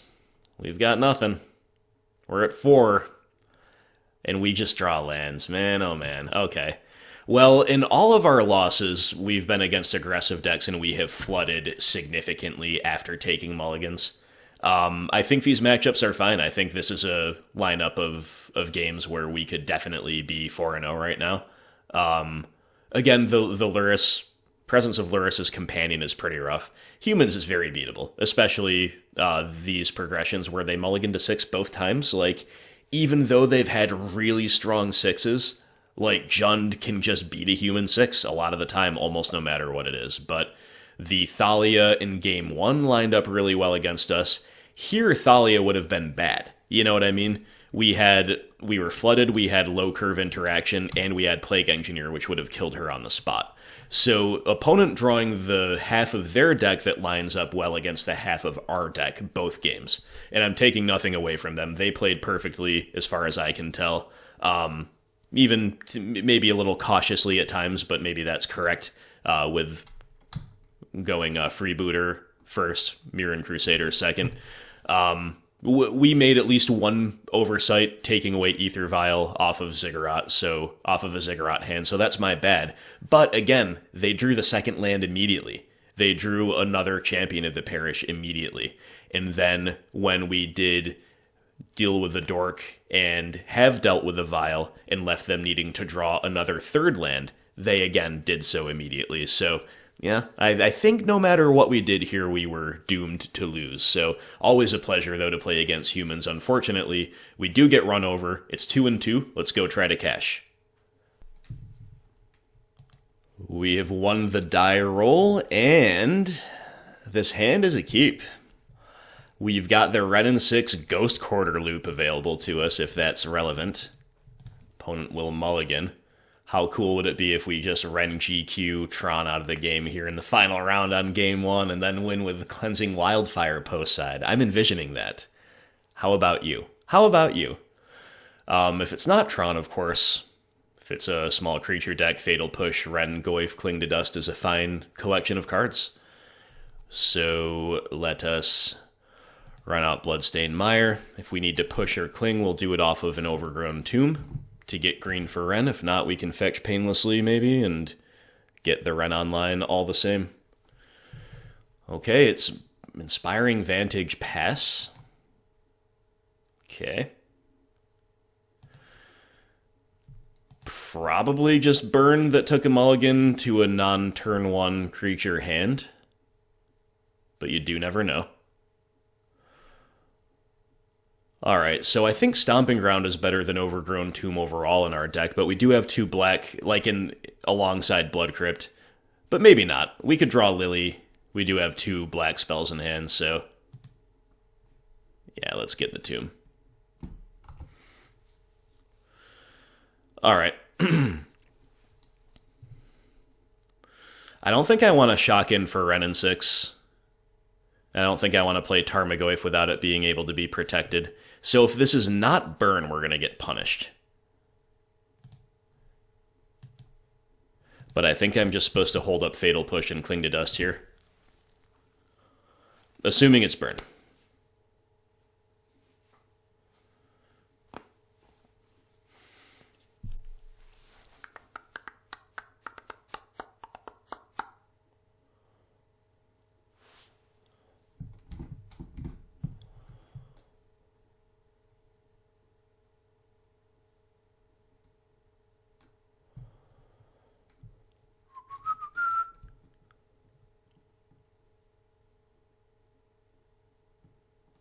Inspiring Vantage is a pretty cool fast land, you have to say. You have to say. I'm not a big fan of Kaladesh compared to other settings for this game, but I do like this card. Eidolon of the Great Revel. Okay, Burn confirmed. We'll push that. Goyf's going to be huge. And we've drawn Abrupt Decay as well. Alrighty, well, yeah. Well, yeah, let's play the Goyf. Hold up a Cling to Dust.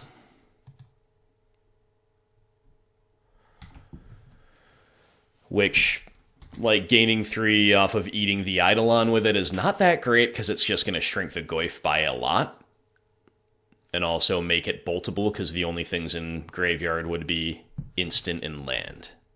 But we'll just see what happens. I would, in general, obviously like the idea of clinging to gain life in this matchup, but it might be correct to cling their land on the unstep depending on what they do, or indeed in response to an Eidolon if they play another one.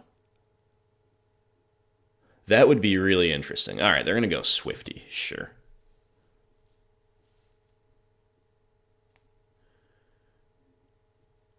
Swifty into Eidolon.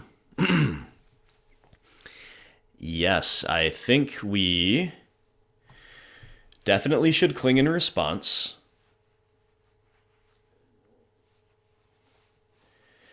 If we didn't have Ghost Quarter and we could just, like, Decay and Thirst next turn, that would be pretty cool. I'm going to cling to draw a card.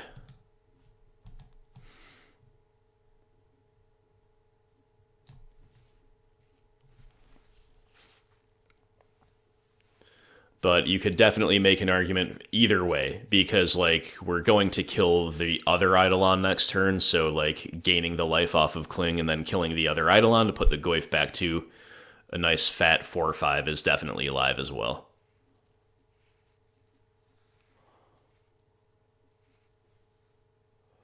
Alright, we draw Bloodstained Mire, so we can do everything we need to do.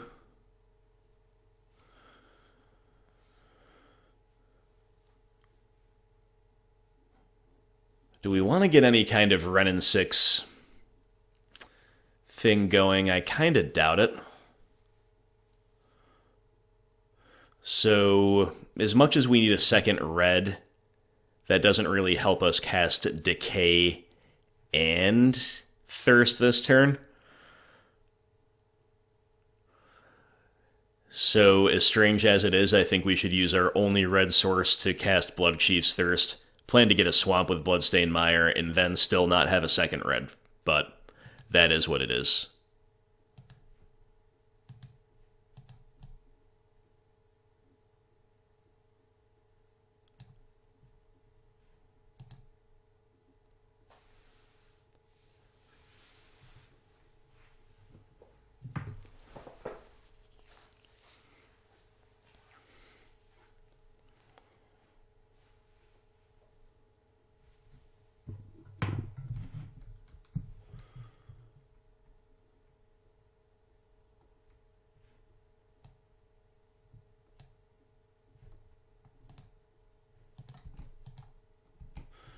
We now have sorcery in the yard, which is really nice.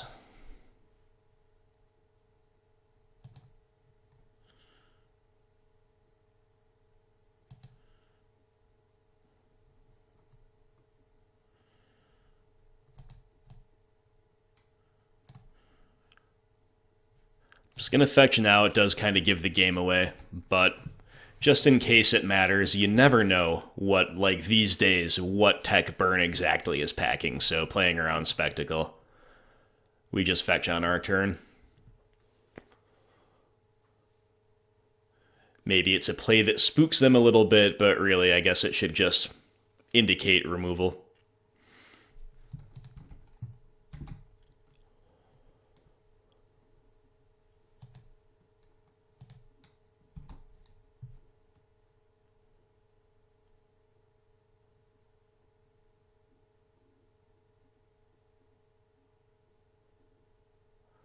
OP with the Lightning Helix, that's a really good card right now, swinging the race, but we do still have the 3-turn clock on them with this Goyf.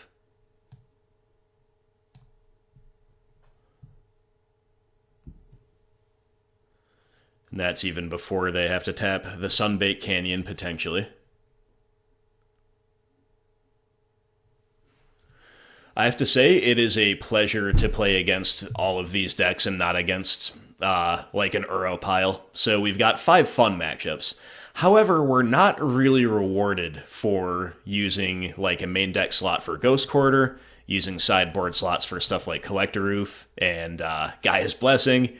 So this is exactly what I said at the beginning, how it's kind of a fool's errand to really try to tune a deck like Jund for a situation like this, which is why I was just like, let's just test some stuff and maybe play around anticipating what I've seen so far, but it's the complete opposite end of the spectrum.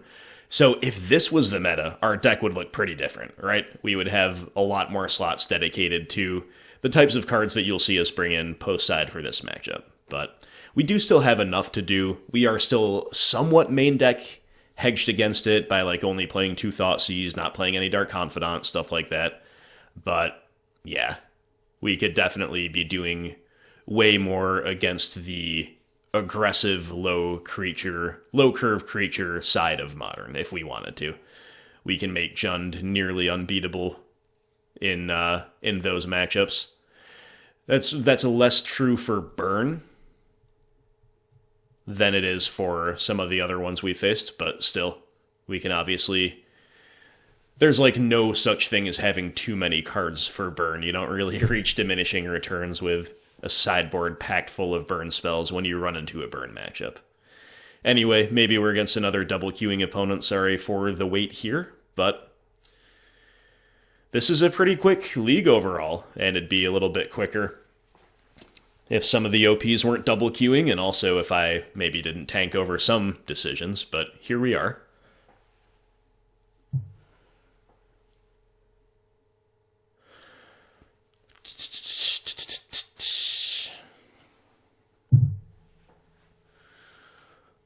When it goes this long, I always start to wonder about connectivity on the opponent's side, or even sometimes on my side. It's happened before where I'm like, geez, the opponent's taking a while, and then I'm just disconnected, even though the clock's been ticking down, and I'm like, no, you can't do this to us.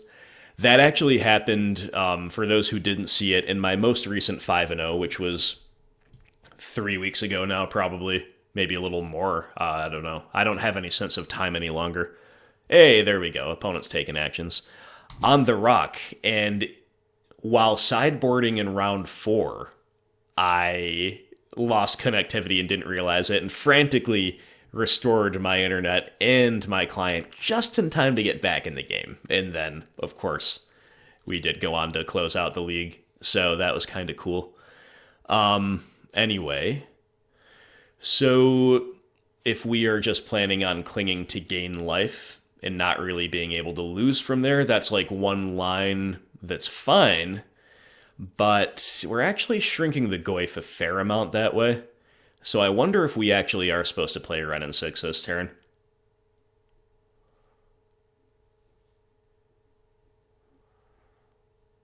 We could buy back, unfortunately, nothing that gets a basic forest, so our mana continues to be strangely awkward. Maybe because of that, I'm just gonna pass Hold Up Trophy and Cling. Play this land tapped.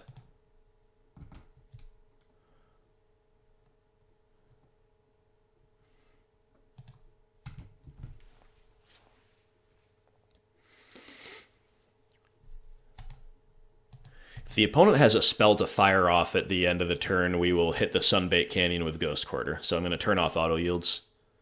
Instead, they're going to draw a card. Okay, fair enough.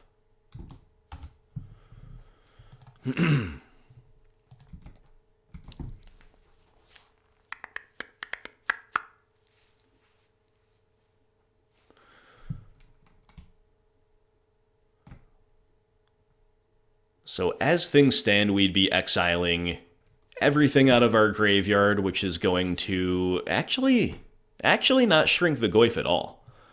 The Goyf is a 5/6 with land, creature, instant, enchantment. We'd shrink it by 1. We'd make it a 4/5. Interesting, interesting, interesting. So should we do that? And we could target... Yeah, we could just target the Swifty. So at the risk of them having main deck Skullcrack, which would blow us out, I think that's the play.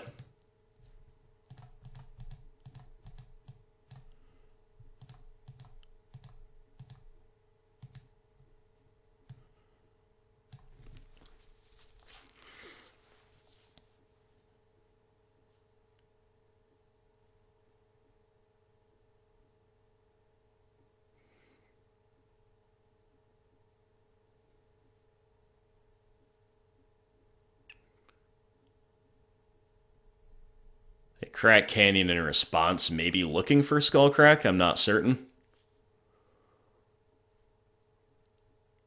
That play makes me think they have it main deck. Alright, we gain the 3. Seems really good.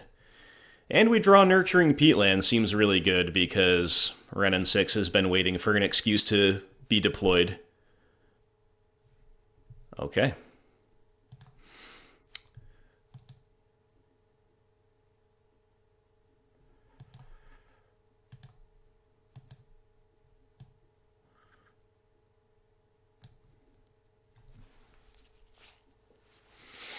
So now we're establishing a Peatland loop on top of everything else.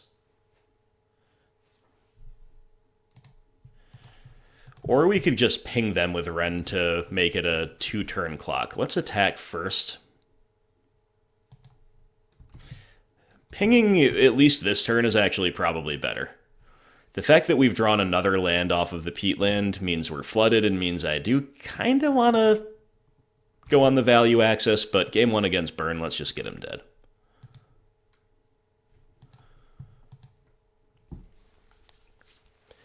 Wrenn and Six, a 2-mana, 2-turn shock to finish off the game is what we're looking at right now. We shouldn't be able to lose having gained the life off of Kling. We're at 14. We've got Trophy to kill a blocker. Think we've got it wrapped up. Unless they have another, like, more Lightning Helixes. Okay. Okay. Sure. So feeling a little punished for the tick down, but that's okay.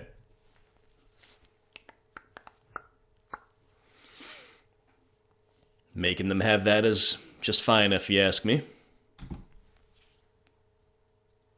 But Helix was their single scariest card right there, I believe. Opponent then fetching.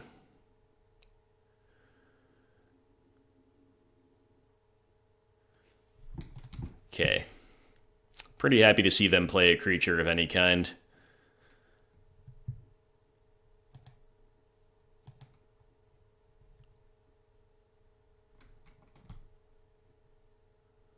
OP on those Cold Snap, snow-covered basics. Always a respectable choice.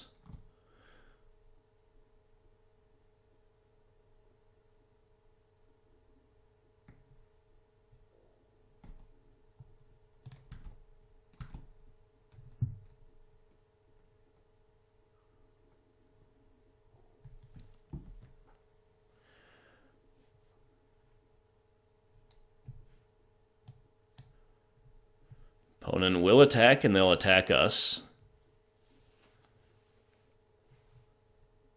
And yeah, surely some burn is to follow.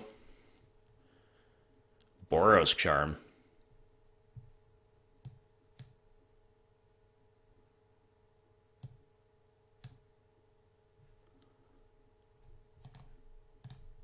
Then they've got nothing else to do right now, so we will trophy. It is a little sketchy, though. You know, another Boros Charm and another burn spell and we're dead. Like, it shouldn't really be possible, but... Okay, what's their second main play? Rift Bolt. Oh, alright. Well, they have the other burn spell, but we top deck Lightning Bolt. That'll do it. We'll see you later, OP. Good game, well played. Okay. Getting there against Burn game 1 is huge. It is huge. Again, if only we were more teched for this matchup in the sideboard, but we do at least have Weather the Storm, Huntmaster of the Fells, Collective Brutality. From there, everything else is strictly in the category of better than bad cards, and I guess, like, I mean, we don't want to attack the graveyards at all, so I'm not even going to consider Gaia's Blessing. Plague Engineer is the only other one I'll really consider. But these three in familiar sideboarding protocol. We've done this a lot this league. Thoughtseize is out. I think I'm supposed to cut all three Wrenn and Six for sure against strictly a burn deck, whereas against the more aggressive but not traditionally burn style decks, yeah, leaving one in's pretty fine. But every other card looks decent. Again, I just wish we had a critical mass of hate for the matchup, but Plague Man will have to suffice. And we will submit deck. You know, the presence of Cling to Dust is definitely pretty significant. We open on a 2-lander with one of the lands being Peatland, which is bad. We also have some high curve stuff like Lily and Bloodbraid, which is kind of bad on the draw. But we have Lightning Bolt, Cling to Dust, Weather the Storm. On the strength of those, I will keep. Hoping to just kind of draw, like, painless lands. You know what I mean? Just a couple painless lands, and we'll be pretty much good, as far as I can tell. Opponent operating off of Fiery Islet to begin, and then they'll Lava Spike us. So I guess that is Horizon Land 5+, right? There's no reason they would play that over Sunbaked Canyon, obviously, so we know they have at least 5 of those. I guess technically budget could always be a reason for that, but... Hey, there's the canyon.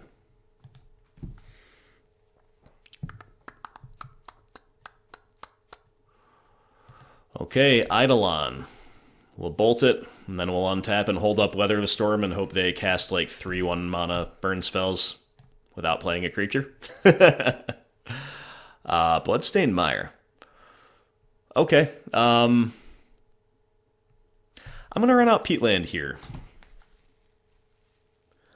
Because I don't want to have to fetch and shock with Mire. Like, there's a world in which we weather or cling or trophy this turn, and then next turn also don't use 3 mana, and so the Bloodstained Mire we can painlessly get, I don't know what it'd be, maybe Stomping Ground.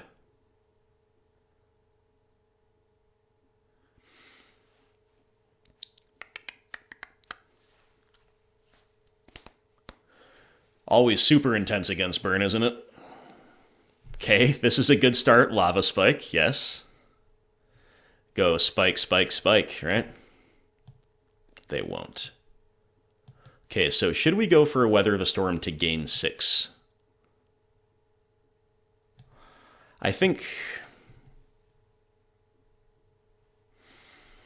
I'm going to. I think that's a high enough ceiling. If they have the Skullcrack, that's going to really suck, but at least we can untap and cling to gain 3 life.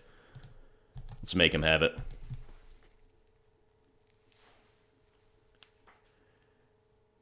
Like, with how high curve our hand is, I don't feel we can hold up Weather the Storm forever. Okay, if they're responding to it, they have the Skullcrack, so that's pretty rough. Yep. Okay. And then we draw Blackcleave Cliffs, eh?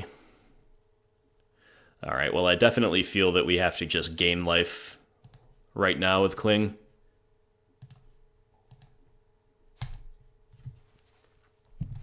While it's there to be gained and while they're tapped out. Now we're holding up Trophy, and we're pretty far behind, but... You know, what's the alternative line there? We cling, they probably Skullcrack anyway, and then we're passing, you know, seeing what's good here. And they're just going to pass. All right, I'm going to crack Peatland. I think, like, with them passing, playing Liliana is going to be an okay ceiling, or okay floor for the turn. Like, with the fetch land and a Peatland, I don't think we're supposed to operate off the Peatland. We're hoping to get lucky, and I think that's okay, because I think we're behind. We don't get lucky. We draw another fetch land and a Bloodbraid Elf. Okay, so let's just go get Forest, play Liliana.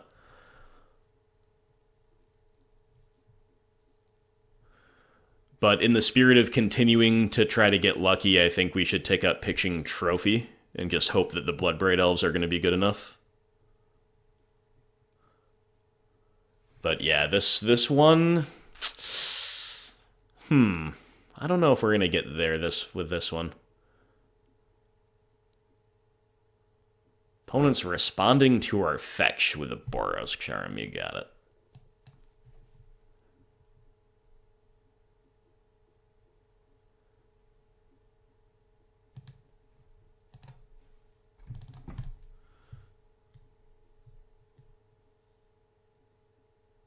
And their life total is really low. So yeah, pitch Trophy. Hope they stumble long enough for Bloodbraids to steal the game.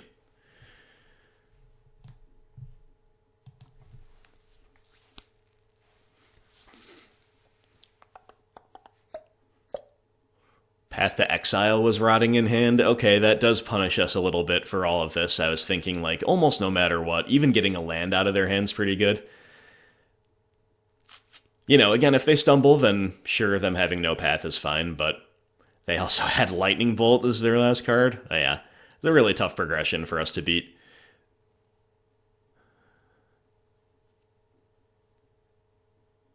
Looks like they just top-decked Lethal, doesn't it?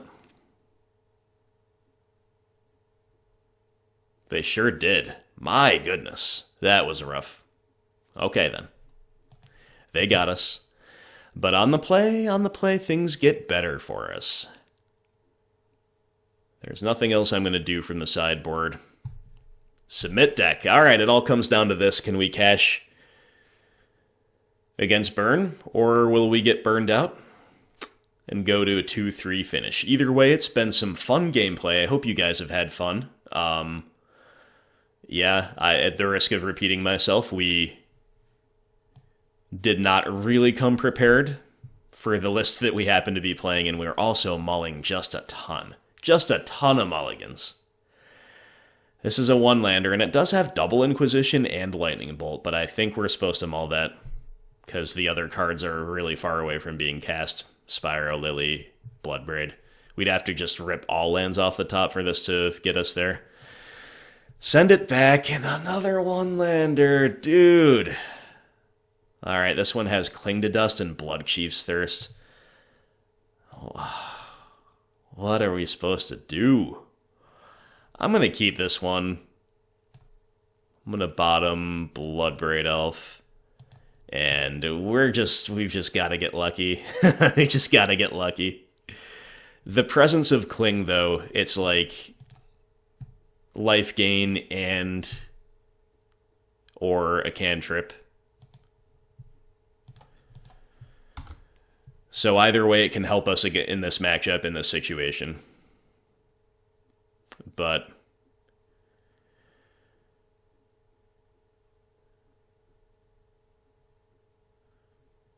taking these mulligans is really bad. Really, really bad. Blackcleave Cliffs. All right. We don't have green, but we have drawn a second land. That's pretty good. We will unfortunately not be holding up removal here, but we will be at least clinging something on the end step. I can pretty much guarantee that. Even if it is only this Rift Bolt just to draw a card, at this point I'll take that for sure.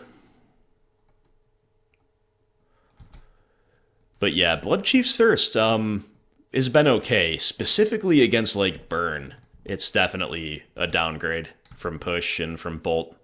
No question about that whatsoever.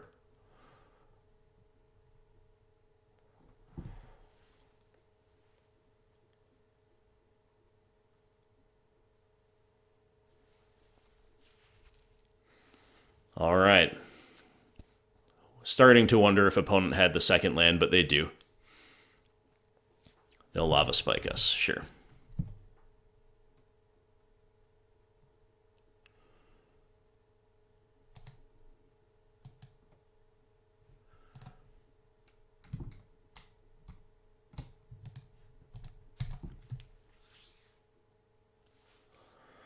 Okay, Cling to draw. Gotta hit that third land. Let's go, deck. We can do it. Let's go. Let's go. We have. Okay. It's painful, though. That one's not painful. All right. So I think Liliana off of the Blackcleave Cliffs is fine.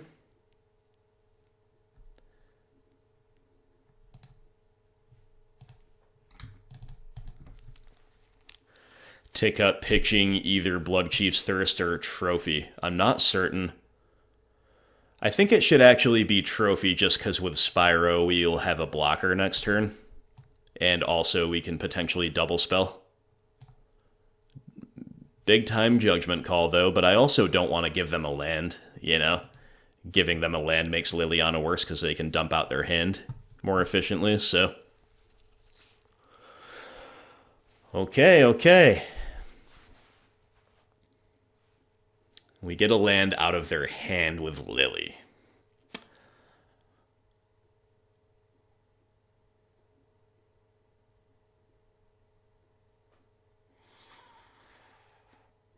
Opponent shocking in. Bolting us. All right.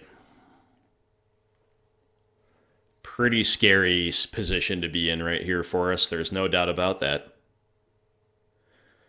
But we have to hope that their hand is super clunked up. Like, the dream here is that they just say Eidolon go, right? Eidolon, a very good card against us, but often it's the card we want to see. Okay, nice.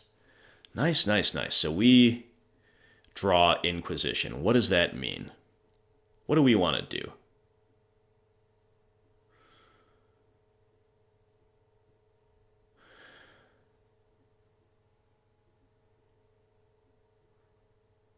We're probably just supposed to take up with Lily, ditch the Inquisition, play Overgrown Tomb tapped, play the Spyro, make a token, see 2 new cards.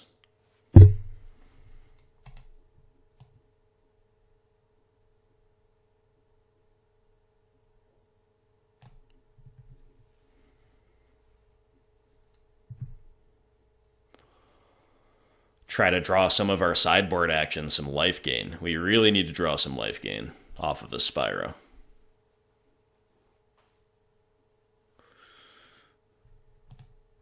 Okay, so Lily having got the 3rd land out of their hand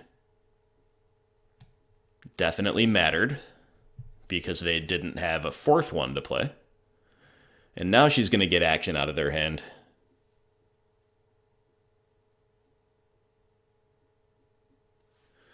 We got Skullcrack out. Okay.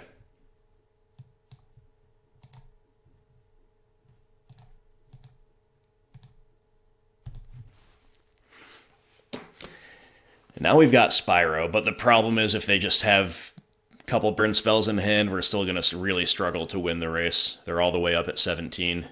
We're all the way down to 11, and we're going to get Helix Start Charmed here right now, it appears. Boros Charm. Oh, man.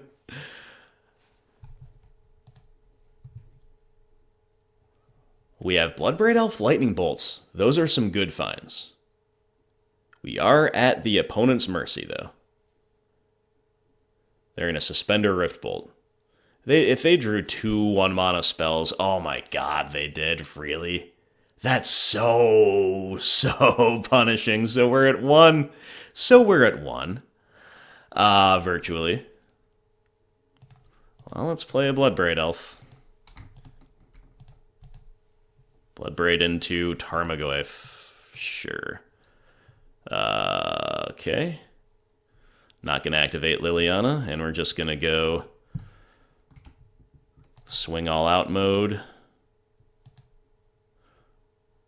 6.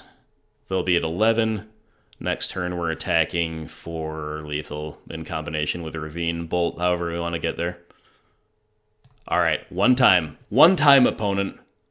No burn spell. We can beat anything besides a burn spell. I think we can even beat Path to Exile on our Tarmogoyf.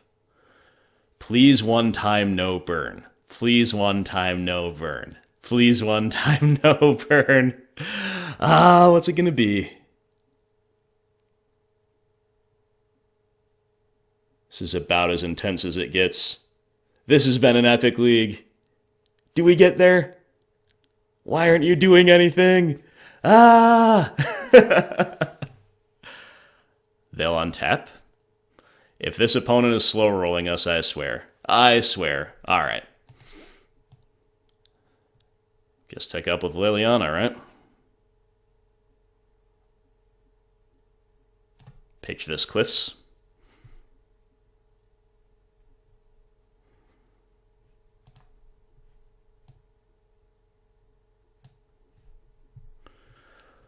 Okay, they drew a land. So, how do we assemble lethal? 6 plus 4 is 10. Raging Ravine. Let's go.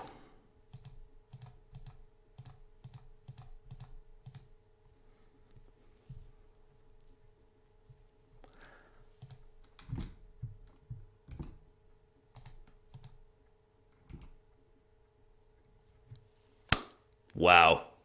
We beat a couple different red deck wins decks this league while at 1 life. Oh my goodness. So it's only a 3-2, but as I have said before, in the wrap up here, I'm just going to reiterate stuff I've already said. I think it's worth repeating. Number one, we weren't prepared for the matches that we faced, really, with the sideboard that I constructed, and we still come away with a positive league.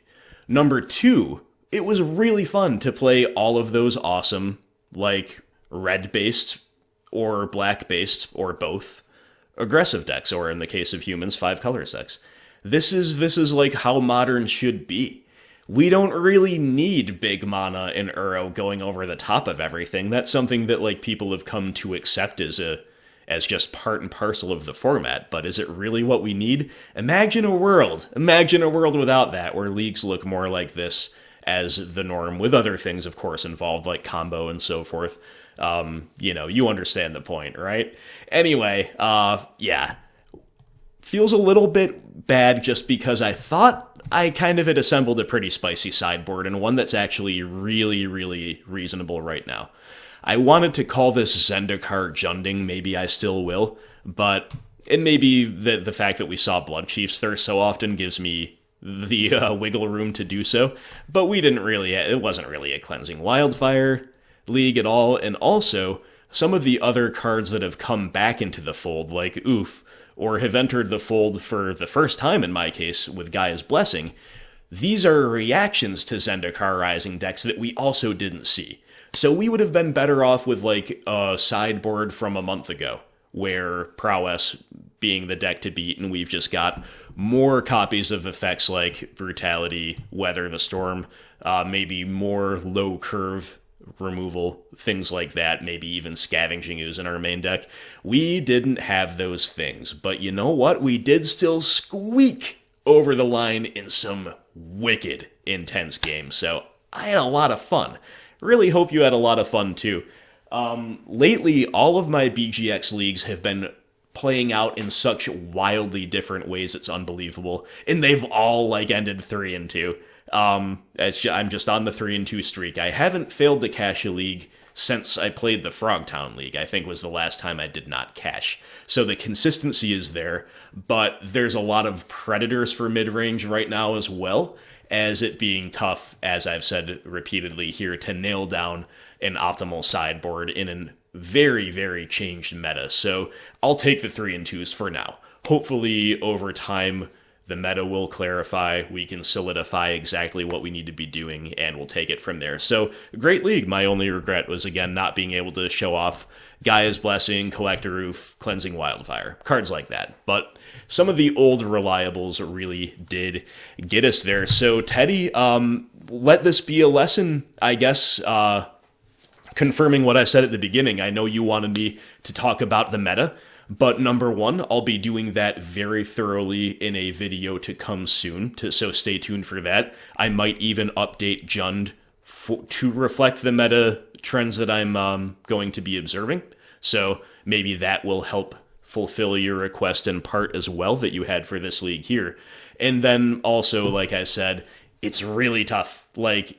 Based on everything I've read and I've seen myself firsthand, I think our sideboard was great. And then we ran into 5 matchups where it's totally different from really what I'm anticipating, but that's why I never on BGX stray too far from accepted norms and from a wide spread of effects, because if we had gone further in the direction that I hedged us in, we would have not had enough to do to win some of the matches that we did win today. So, Teddy Dector, this one, again, was for you. Hope you enjoyed it, my friend.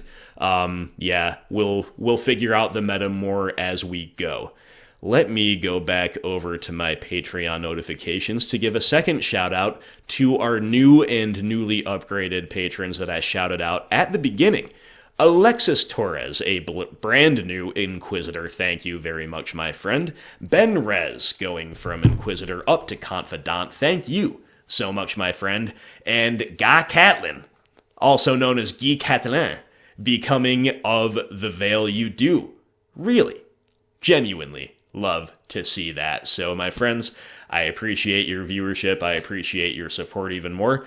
And, I didn't play perfectly here. I had a couple things that I observed after I did them. Said, well, yeah, maybe I could have debated that, or maybe that was just wrong. But overall, I think we played well enough in the face of some somewhat bad variance with our mulligans in the face of matchups that we weren't really prepared for with our 75. Sometimes Jund will still find a way. Jund finds a way, right? So thanks again, guys. I don't know what we're going to play next. I kind of want to test Scourge of the Skyclaves. I'm trying to see if it comes down in price a little bit. Maybe I should just bite the bullet. We all know what happened to the people, myself included, who waited for this card, Wrenn and Six, to come down in price. Sometimes with these mythics, you just never know. It gets a little bit ridiculous. But anyway, I don't know what we'll do next, but you can be sure that more gameplay and that aforementioned meta-analysis, among other things, will be found right here on the channel. So if you have not yet, please do hit subscribe. Some people have told me they've been unsubscribed. What's up with that? So if you're a subscriber, double check that you have not been unsubscribed by the anti-mid-range activists who run YouTube. We all know it's true. Anyway, please give this a thumbs up, leave a comment if you like, and I'll see you next time. Hope everybody out there has a wonderful day, and I will talk to you soon.